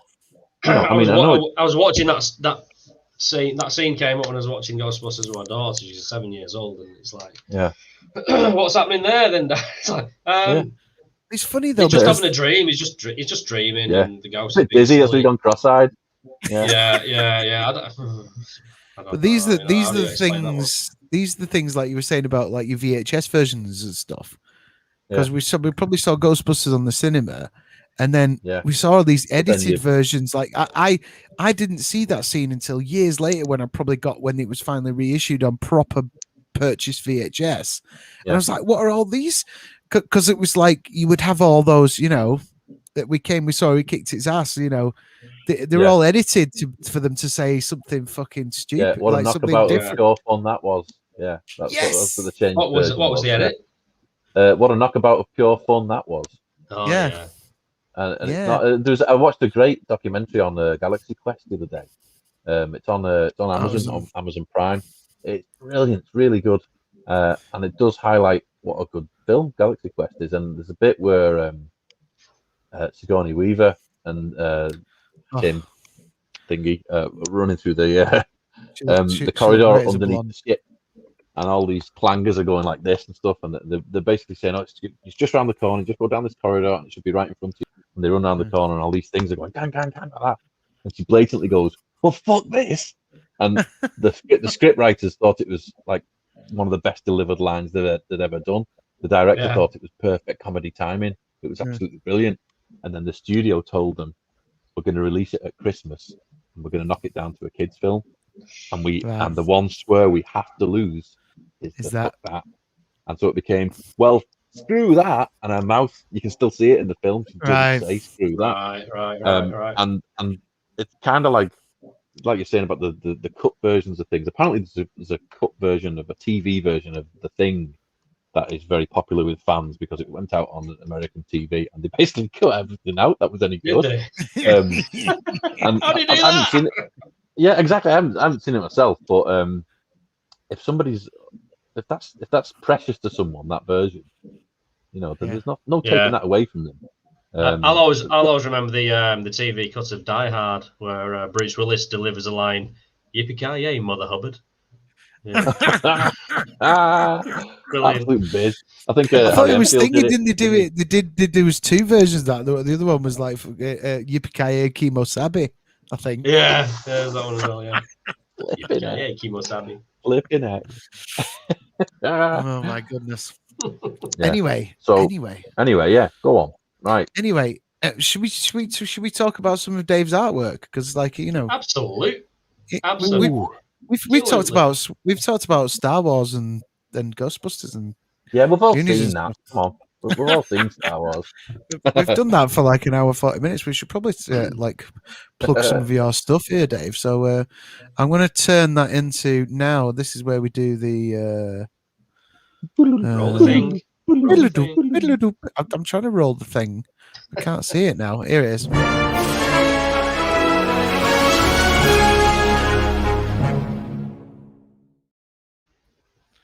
Hello. Oh yes. Hey, welcome our special guest, Cherry Sheriff. All right. Oh. All right. Do us the Cherry Sheriff thing. Where did Cherry Sheriff come from, first of all? Drinking cherry beer in a local pub and using the paper sort of packaging for the bottle to turning them into Stetsons because we were leathered. I realised it got me drunk dead quick, and I felt like a cowboy after I'd finished it. So I said, "I'm the Cherry Sheriff. I'm gonna go out and do me some fancy shooting," and the name kind of stuck. I used it as I've got an album out. Have you? Yeah, it's on. You can get it on Amazon and all that stuff.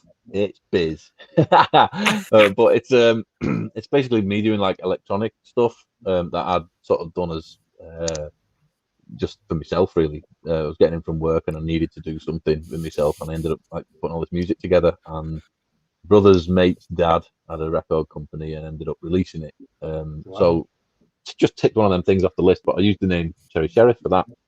Really? Because when I did a Google search, I realised nobody else in the world was called Cherry Sheriff. Fantastic.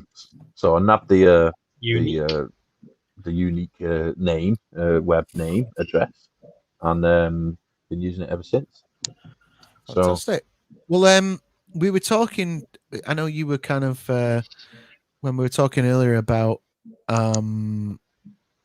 favorite designs and like how did you come up with that and stuff like that about OT. And you picked Slave One out as one of your favorite things, I think. Yeah, one of those holy shit designs. Yeah. So I just want to give everyone watching a little sort of glimpse at your holy shit, your version of the holy shit design. So Diddly-dee. there it is. Yeah, So this is, if you want to check out Dave's stuff and buy some prints, everybody, it is cherrysheriff.com. He's the only Cherry Sheriff. Yeah, just search Cherry Sheriff anywhere and I'll pop up. Yeah. Either that or you might get fellow who played Angel in Buffy as a sheriff in a film called Cherry Falls. But he's usually below me. So right. So how did well, obviously the art stuff you must have been. Were you like me? I mean, I don't do any art of any kind anymore. But as a kid, I you was do music, man. That's art. Yeah, well, I've kind of not been doing that for about 12 months, but I feel like I've been retired. I'm sure it'll come back, but yeah, you'll be back at it soon, mate. It's a strange time at the moment. But anyway, I was always like drawing, Indiana Jones or whatever in front of the TV with pencil. Was that how it started for you with this? No. Drawing started for me when I was about 4, and my granddad, my one and only memory of my granddad on my mum's side, was we'd go up to my nan's and I'd like be running around playing under the bed and under this and everything, and he just caught up with me, and I'm sort of sat in the doorway of like his room, and there's a sunbeam coming in, and he brings in a pad and a felt tip, and he just sits with me, and he draws a purple brontosaurus, little smiley face and little 4 feet like that in one line, and then puts a dot on the eye and a little smile on it, and I could still draw that for you now, exactly what he did, and I just ever since then I wanted to draw. So Star Wars came along a few years later, and of course everyone's drawing the little circle for C-3PO's belly and R2's eye and the stripes across the front of him, and trying to get them right. So Star Wars is featured me wanting to draw. Somebody said it once about Hellboy. Hellboy is like one of those perfect character designs that when you see it, if you've got any inclination to draw whatsoever, you want to draw Hellboy because he looks like he's fun to draw. He's got the 2 circles on his head. He's got a big jaw that you can't get wrong. He's got a massive fist, and he's got the tail and hooves and a cool coat. And there's just something about a good design that makes you want to go and try it, And drawing is always. I do a bit of tutoring with kids when I can, back before all the nonsense happened. And most times it's like my mates' kids, and they want to learn how to draw a Pokemon or whatever it is. And it's my job to sort of show them how that's constructed from things that they can actually go and reference in the real world. Go to the zoo, you'll find out how somebody draws Pikachu's legs the right way because they've looked at cats or they've looked at this or whatever. And one of the things that I think pops up a lot when you deal with kids drawing is they want to copy stuff, but they're also like fearless. They're not worried about something going wrong or whatever. And the older you get, the more you sort of lose that fearlessness with drawing. You watch a kid draw something. Yeah, you watch a kid draw something. They'll grab a pencil, they'll ram it into the page like that, and they'll carve out a big like canyon of pencil lead around the page. It's like a massive groove in your table at the same time. Yeah, they're not worried about it being right. They just want to draw, and that's what my tutoring always comes down to. The first thing I do is I give whoever I'm tutoring a sketchbook and say, don't ever show anyone that. That's yours. That's yours to make mistakes in. It's yours to have great things in it. It's yours to go all the way through and not even get one drawing right if you don't need to. You don't have to get it right. You just need to enjoy the process of doing it. The same with somebody playing a guitar in their room. They're not playing it for anyone except themselves. And it's exactly the same with drawing. You're just enjoying a thing that you can do because anyone can. I'm a strong believer. Like I had a mate who knew more about music because of his taste in music and doing tapes and whatever else than most of my other mates, but he never fancied playing an instrument. And I always told him, if you could just teach your hands to get out what's in your head, you'd be one of the best musicians I know. And he just never fancied doing it, so it was kind of a missed opportunity in a way, but it just wasn't for him, I guess. But then I've got other mates who couldn't play for toffee, but you couldn't stop them playing because it was about the enjoyment of playing. No. Yeah. Yeah. You know, they might have had bacon for hands, but they'd still want to get on stage and do it for somebody, you know. Yeah. And drawing's the same. I've always treated it that way. I've never drawn anything. I make a rule that I don't draw anything that I wouldn't go and buy myself, that I wouldn't want to see myself, that I wouldn't want to see on the page or on a wall or whatever. If it's not good enough for me, then I'm treating myself as my customer. If it's not good enough for me, then I shouldn't be putting it out. I shouldn't be showing it to anyone. It's just something else that I can keep in my sketchbook and do whatever with. Smart. So, but to bore you a bit less, I didn't used to the drawing Star Wars stuff. I've had various jobs like working with Carl and Ed First and doing marketing stuff and all of that. Like adds to whatever skills you get. And while I was in another job, just for something to do, I went to it was 2014. I went to Wigan Comic Con, and then I went to San Diego Comic Con in the same year. And I'd not been to Comic Cons really before that. I'd been to one or two as a kid, but didn't know what they were. But it was the first experience of like, this is what people do at them, you know. And it was an eye opener in that they were both the same really, except one's a bit bigger, you know. And so I went to the Wigan one, and there's a little kid there, and he's selling drawings he's done and printed out on a Tesco printer for like, I can't remember, it was $5 or $10 or something like that. And they were terrible because he was a kid, but he was loving doing it. And the people were paying him money for these sketches because they were seeing that he was loving doing it. Yeah. I thought, why is that kid doing the thing that I've always wanted to do? And just put me out in front of people. And why is he doing it and I'm not? Yeah. You know. I kind of missed that. It was a nice period there, like 2013 to sort of 15, 16. Yeah. Is that little? So the cons were just peaking a bit. They were going up a bit. Kind of the mom and pop ones turning up where people were doing, you know, it was just like that. It became a community and they were so regular, and you were going buying little bits of stuff. And you had someone who'd knitted Jabba sat next to Jeremy Bullock. Yeah, that's it. Yeah, exactly. And everyone was happy with it, you know. So yeah, it was kind of a nice time. Seeing San Diego within the same like few months. Yeah, I went to San Diego with Mike Sizemore, who I work with now. He's the writer on the comic projects that I work with, and we work for John Carpenter and his wife Sandy King. And they I was going to come on to that. Well, I'll get it out the way, mate. And they have they run Storm King Comics. Let's just talk about John Carpenter for a minute. Yeah.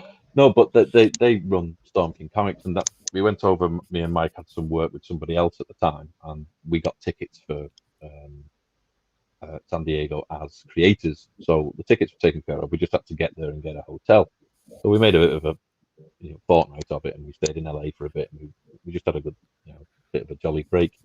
Awesome. But walking around San Diego, I'm walking up to some of my favorite artists, and they're going, "Oh, what do you do?" And I'm going, "Oh, I draw a bit, and I dabble a bit." And I wasn't telling anybody what it was that I wanted to do, if that makes sense. I wasn't 100% sure of what I was, to be honest, at the time. And then, like I say, I saw this kid doing this thing at Wigan, and I thought, why aren't I telling people I'm an artist like he's doing? Yeah. And it sort of come to a head at this.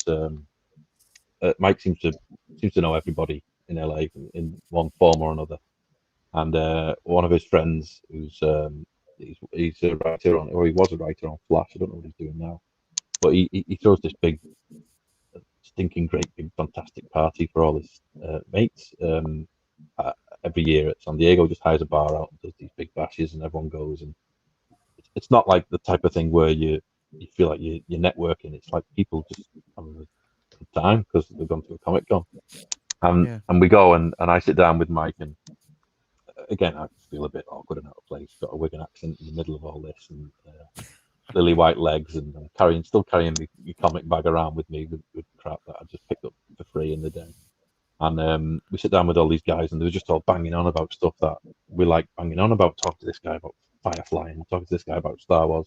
And this fella with this hat was going, "I'm buzzing off your t-shirt, man!" And I had a t-shirt of FX7 in the packet, from Empire, the Palatoy one, and on the back was the card back on the back, like, so I'm like, check out the back as well, and he's going, it's fucking brilliant, and and so you're just chatting with these guys who are just all dead passionate about the things that they're talking about, and this girl stood over the other side. I like this. I tell this story a lot on podcasts, but there's always a bit I miss out, and it's my favourite bit. There's a girl and a really tall, like chunky lad stood over the other side of the bar, just like on their own, sort of like looking at our table. And Mike's like looking over like that, and he says, "I think someone loves you, Dave." I'm like, "Oh, what?" And this girl and this lad walk over, and she introduces herself and says hello. She's really nice and polite, this young girl, and she said, "I know who most of you are. I know that you're one of the writers on Firefly." And I'm like, "What? Him? I've just been talking to you about Firefly, and I know you work on Clone Wars." And I'm pretty sure it was Dave Filoni, to be honest, because it couldn't have been anyone else with that hat. Right? And she goes around the table and talks to everybody and says, "I know who you all are and everything, and I hope you don't mind me interrupting, but I've just got a question about writing, if you don't mind like answering it. I know that most of you are writers." And I said, "Oh, right, cool." I said, "You won't know me, like I'm a scrubber from Wigan, but you're welcome to join us, And Mike sits her down and everything, and he says, "Who's your mate?" She says, "I don't know him." And this fella's just been stood at the side of her for half an hour and walked over with her. And then when Mike said, "Who's you?" and she went, "Oh, I don't even know him," and he just turned around and walked off.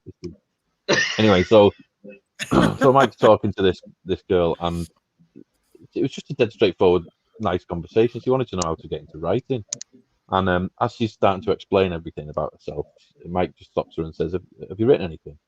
And she said, "Yeah, I've written." And he said, "Well, then you're a writer." And she said, "Okay." And he said, "Well, that's what you tell people when you walk up to a table. You say, 'I am a writer.'"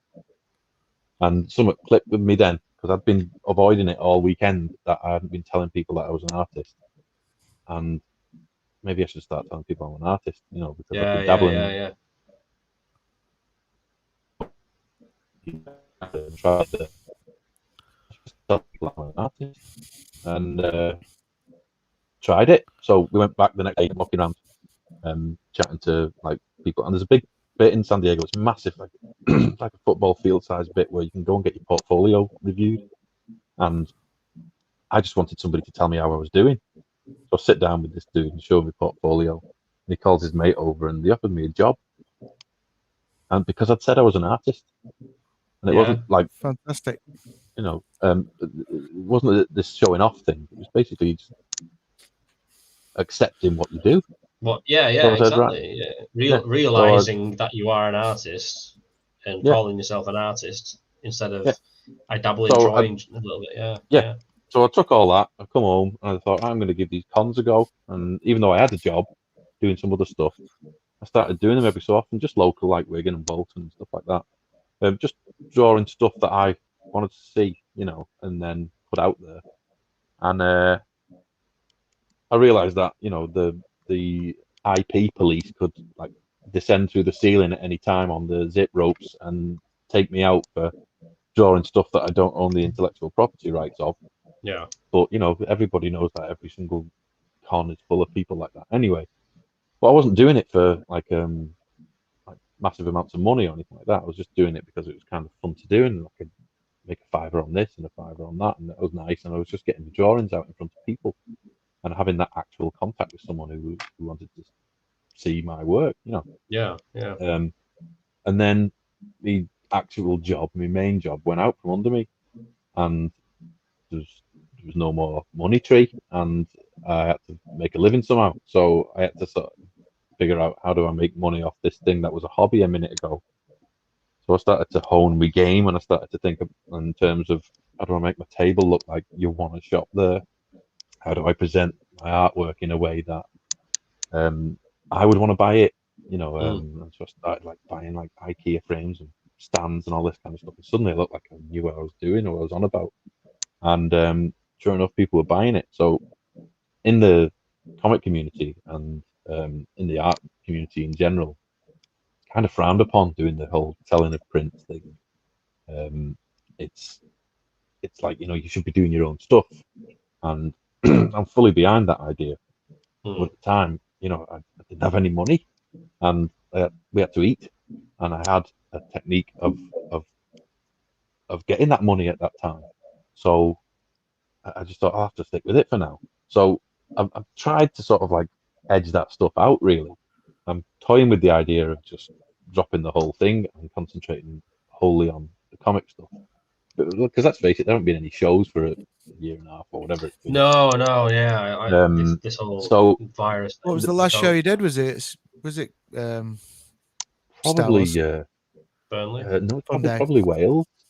No. Probably Wales. Oh, Wales, yeah.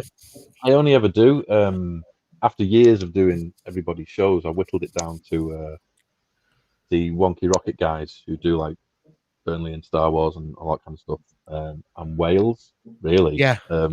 Because I had to be honest about the ones where I'd pack all my stuff up and go to the show and lose money by going. And that happens at the big ones too. Andy Fairhurst, the guy who does the poster stuff for the poster posse and guys like that. Who's that? Sorry, a few times. Andy Fairhurst. I don't know if you've ever met him. Okay. He's Don't think not dissimilar to what Paul O'Shipper does. Where he's doing alternative movie posters, and then sort of like, I know Paul is actually doing movie posters, whereas Andy's like gone through the gallery route. Where somebody has a run of things based around a film and it's officially licensed, and they get a few artists in to do some stuff. Sure. And Andy's been doing that for years. He did that really, probably the most prolific, but perfectly shared Boba Fett image. The one where he stood to the side and he's holding his gun like that. Oh yeah. Yeah.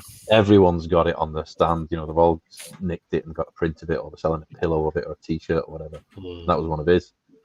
But just chatting with him at a few shows, and he really struggles sometimes with like the shows aren't like big enough for him to. There's your Boba Fett.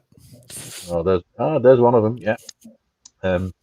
I drew him again actually because I got a table next to Paul Shipper at Wales once, and I met him before at Blackpool briefly, and I think he was upstairs and I was like directly underneath him, so I didn't really get to talk to him much, and didn't know who he was until I saw his table and I thought, oh, it's him.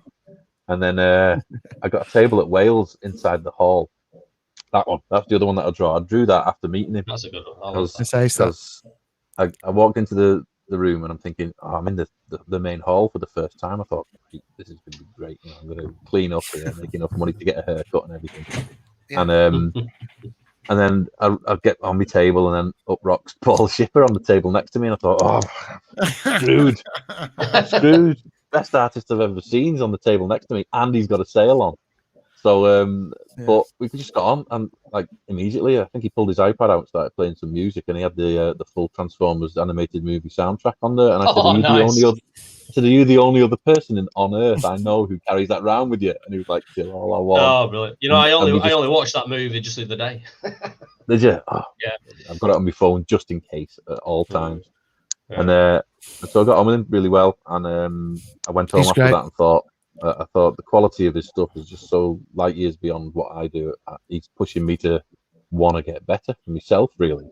I always find it nicely inspiring that when you meet someone who's good. It's brilliant. I didn't know this. I didn't know this story. Again, this is the thing I'm talking about Star Wars and fandom and stuff. Like, if I hadn't have, walked into a film fair in like 1996 and fought over a copy of Vanity Fair with Harrison Ford on the cover with Paul Shipper, and then had a conversation, then become friends with him, and then 20 years later the convention happens, and I've met you before that, and you come to this thing and he comes to this thing, and you both sat next to each other, and then you drive each other on. It's like, it's so brilliant. I think you do enough of these shows and these events and stuff, and eventually you bump into everyone, and it's kind of nice because you do realize that right away, all the way up to the top, all the way up to like the guys who are making the stuff, you all share the same thing. It comes back to that thing again. Everyone thinks they own Star Wars. Everyone thinks Star Wars is theirs. Because it's clicked with them in some way, and they come back to it. That's right. You know what I'm saying, though? I think there's like some kismet in that kind of stuff that, you know, we've all met each other for a reason, and then you become friends separately and influence each other, and it's beautiful. But I mean, if you sat and looked at it logically in terms of patterns and stuff, you could probably find a reason why you do all know each other and things. Me and my wife's from Tokyo, and we stopped off at Schiphol Airport once on the way back, and bumped into a girl who lived over the road from her in Tokyo. And we're like, Jesus Christ, we're in Amsterdam, and we just bumped into her. And then you realise, well, there's probably a reason for that. She's probably going somewhere like, you know, England or whatever, and it's the only route that you can go on. But we would prefer to think that, you know, we were meant to bump into her. You know? Yeah. Destiny. Destiny indeed. So, yeah. I showed some of your vehicle stuff there.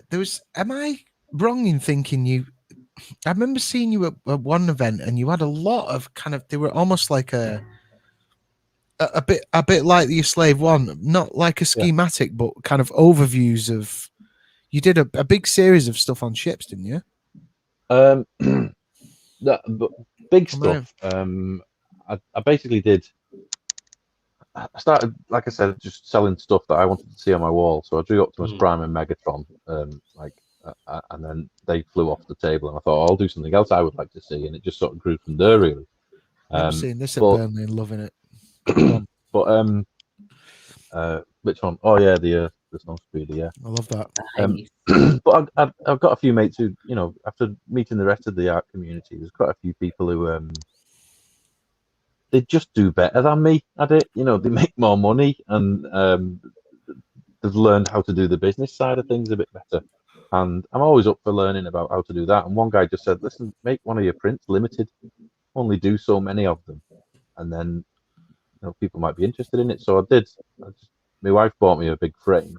Excuse me. Wife bought me a big frame about 1 meter tall, and said, why don't you draw your favorite character? So I drew the Falcon. And what I did was, every time I got one of the prints back home, I'd draw on it with this silver ink. Yeah. Oh, you still there? He's off.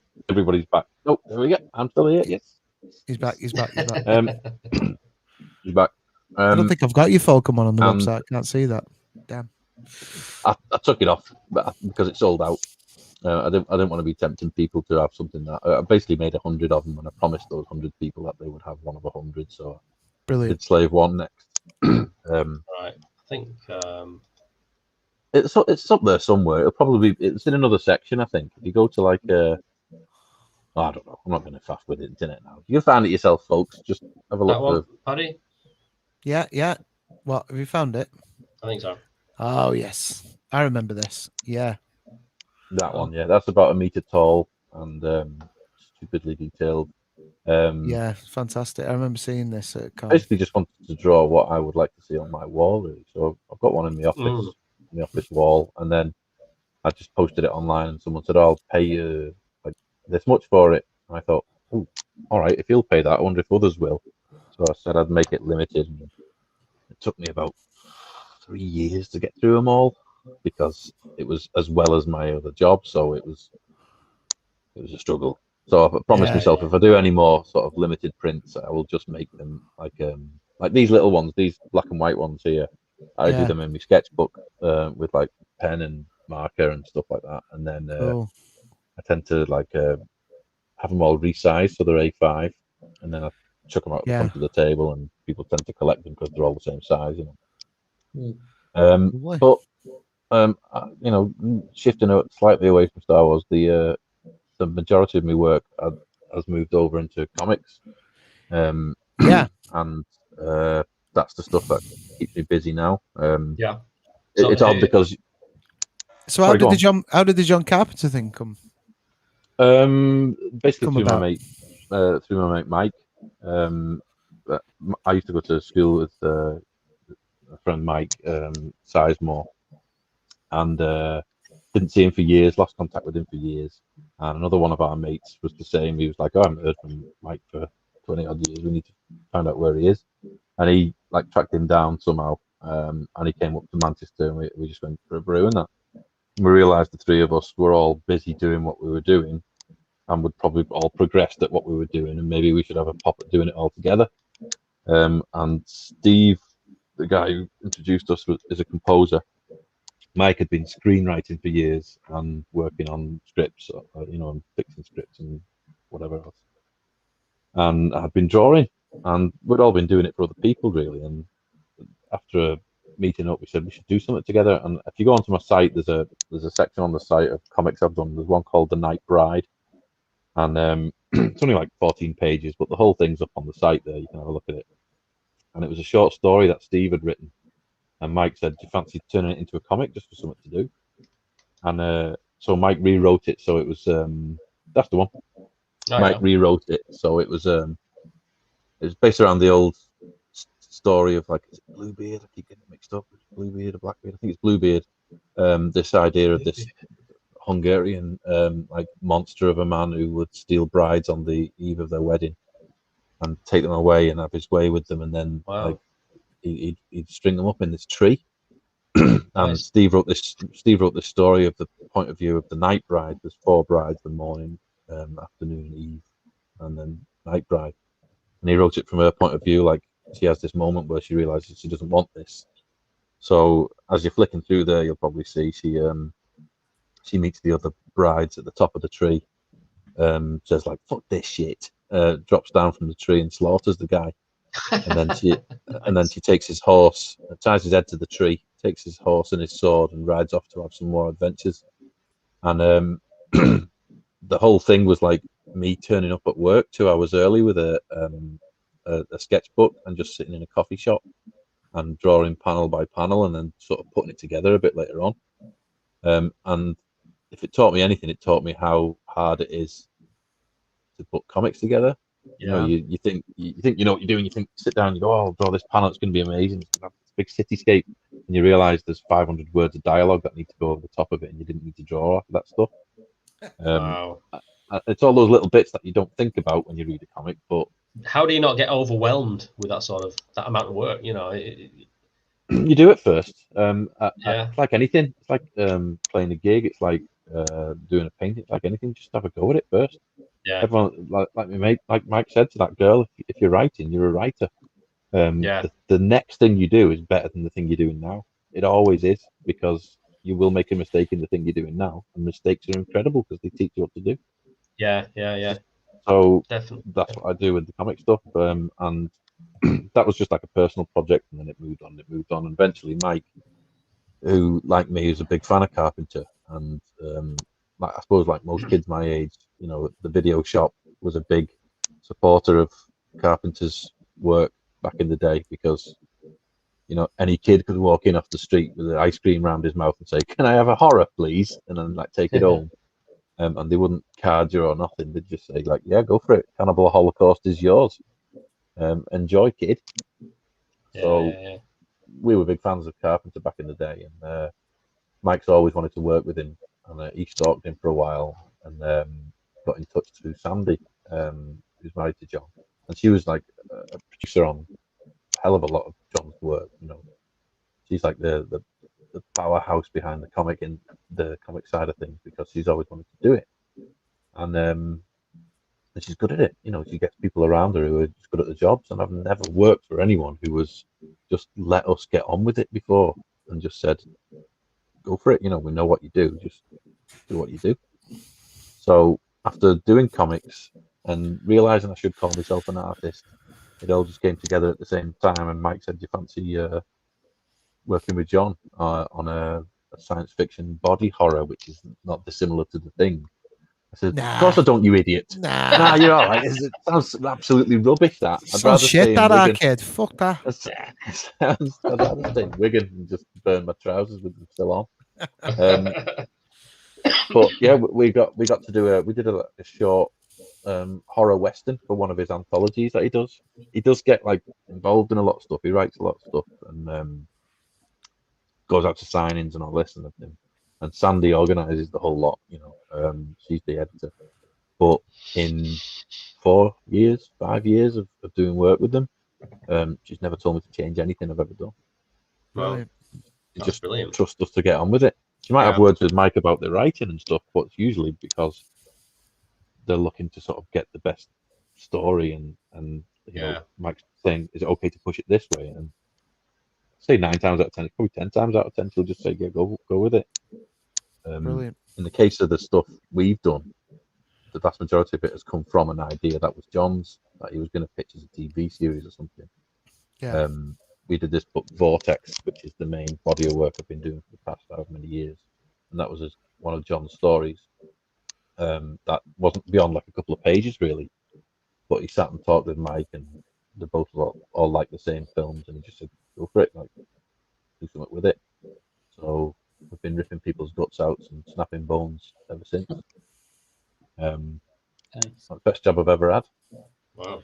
Yeah, but we're still doing stuff together. We're still we're moving on to the next book now, and it's different. You know, we need a bit of a break from space and guts, but it's going to be great. What's your favourite genre to work with? In terms of drawing, everything really. Yeah, everything. Wait a minute, no, sorry, anything that has horses in can fuck off. Okay. Yeah, horses and bikes. Get a job. Flip your neck. That's so specific as well.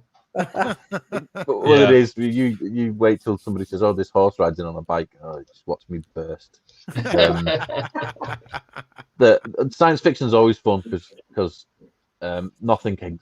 Mike will give me a script, and he's. I love the way me and Mike work because he doesn't need to sort of. He can leave bits out, and he can say to me, "Listen, I haven't got any designs for you for this, but I want the scene to feel like Event Horizon." Yeah. So we've got that sort of shared language of like film, TV, books, or whatever, that where he can say, "This is the feeling I'm going for." And because we've done projects like The Night Bride and all these other things together in the past, he can either be really specific or he can leave it up to me.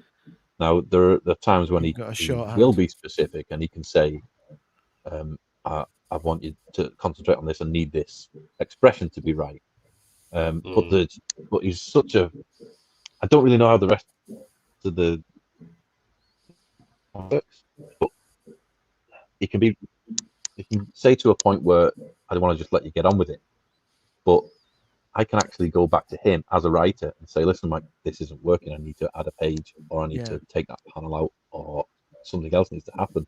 And again, we're still learning. Like, if I was to tell you that we need to fill a page with a conversation, right, and you just go ahead and those 5 panels, you write stuff in those 5 panels.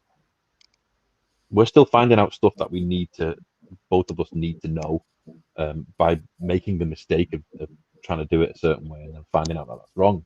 And it can be like stuff like Mike's been writing as long as I've been drawing, and so he knows what he's doing.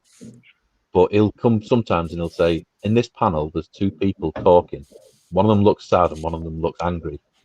And they say this, and then they say that, and then the other guy reacts." And I say, "That's one panel. You can't do that in one panel. You've got 3 different expressions on 2 different faces and a conversation that goes back and forth between the 2. There's a rhythm to cinema that on TV that you know subconsciously it's the cut of an edit or whatever it is." And I still make mistakes in terms of like drawing stuff, and Mike still will say like, "Let's do this," and I'll have to tell him we need 3 more panels just to get those expressions in. But it makes you better at the next one, and it's very rare we get that now. But it's taken a long time. It's taken 4 or 5 years of working together to know that. I can't send that today because that can't be drawn. You've got to think of it a different way. And if it's got a horse in it, you can. Yeah. What's Paddy? Share that screen there. This isn't one of yours, is it? When it comes to horses, this made me laugh the other day. Just reminding me of what you said. But honestly, right, it could be.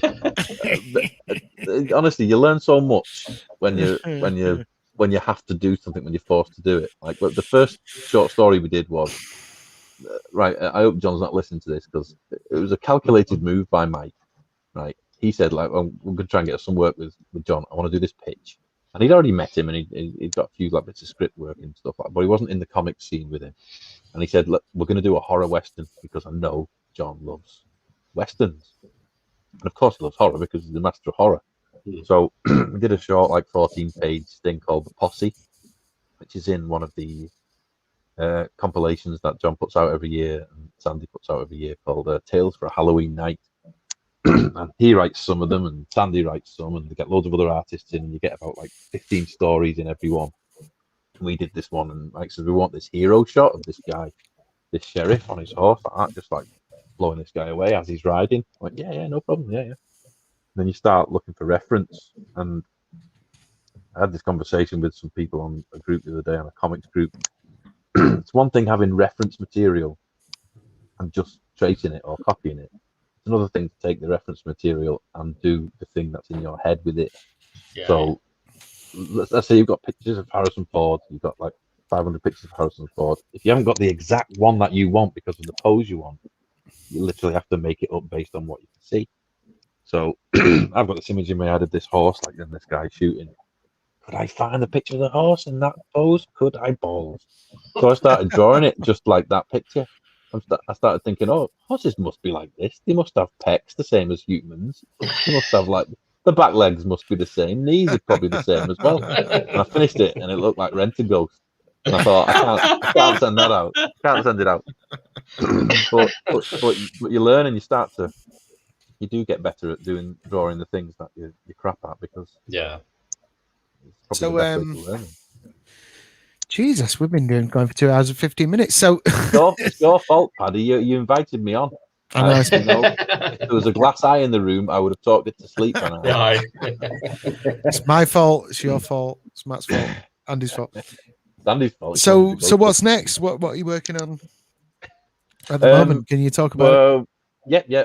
Sort of. I don't know whether I always wonder about this thing. You know, it's a secret project and everything, and I don't think it is, but I have no idea what our bosses have any plans for it. You know, it's a fun departure from what I'm working with Mike again on a book.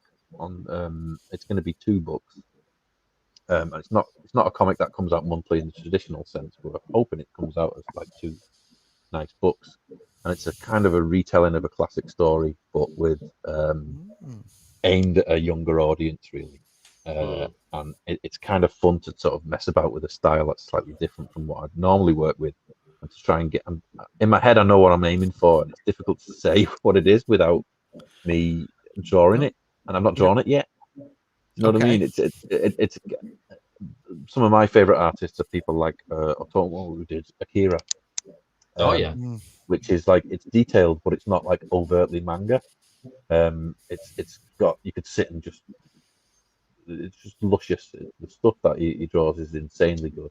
He spent about, I think it was about 15 pages doing a big explosion in one issue, and it's just a city getting destroyed, and it's just absolutely beautiful. But anyway, he's also got an incredible sense of movement with stuff that he does.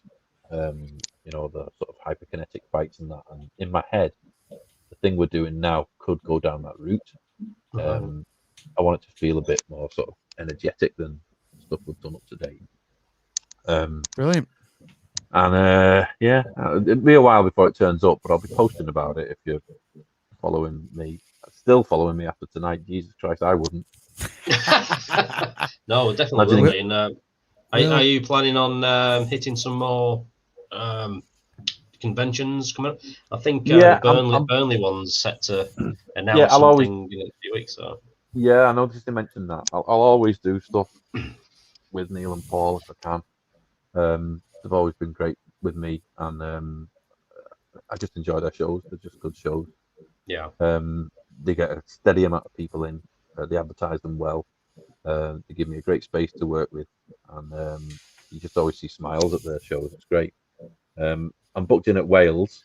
I was booked in not last year, the year before, but it all got shifted.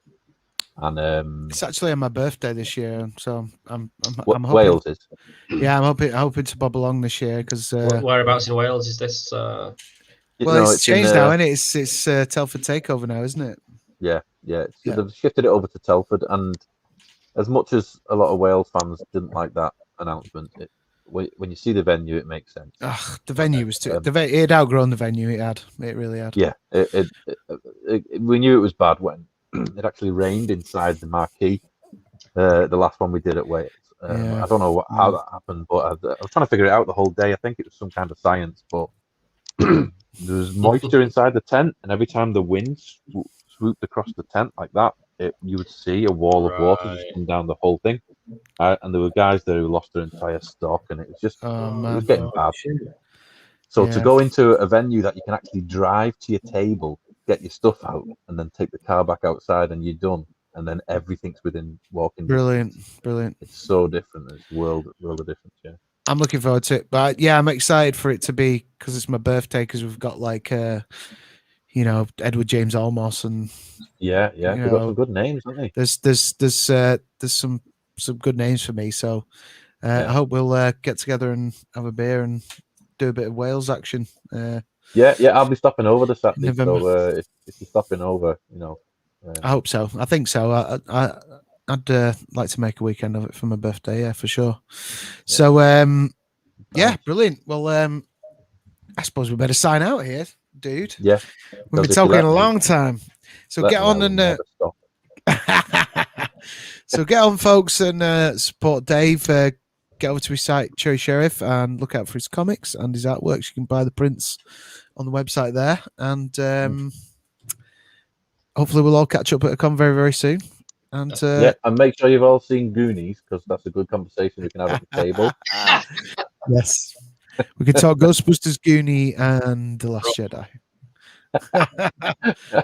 but not Solo. Thanks very much. Also, see you, Paddy. Bye.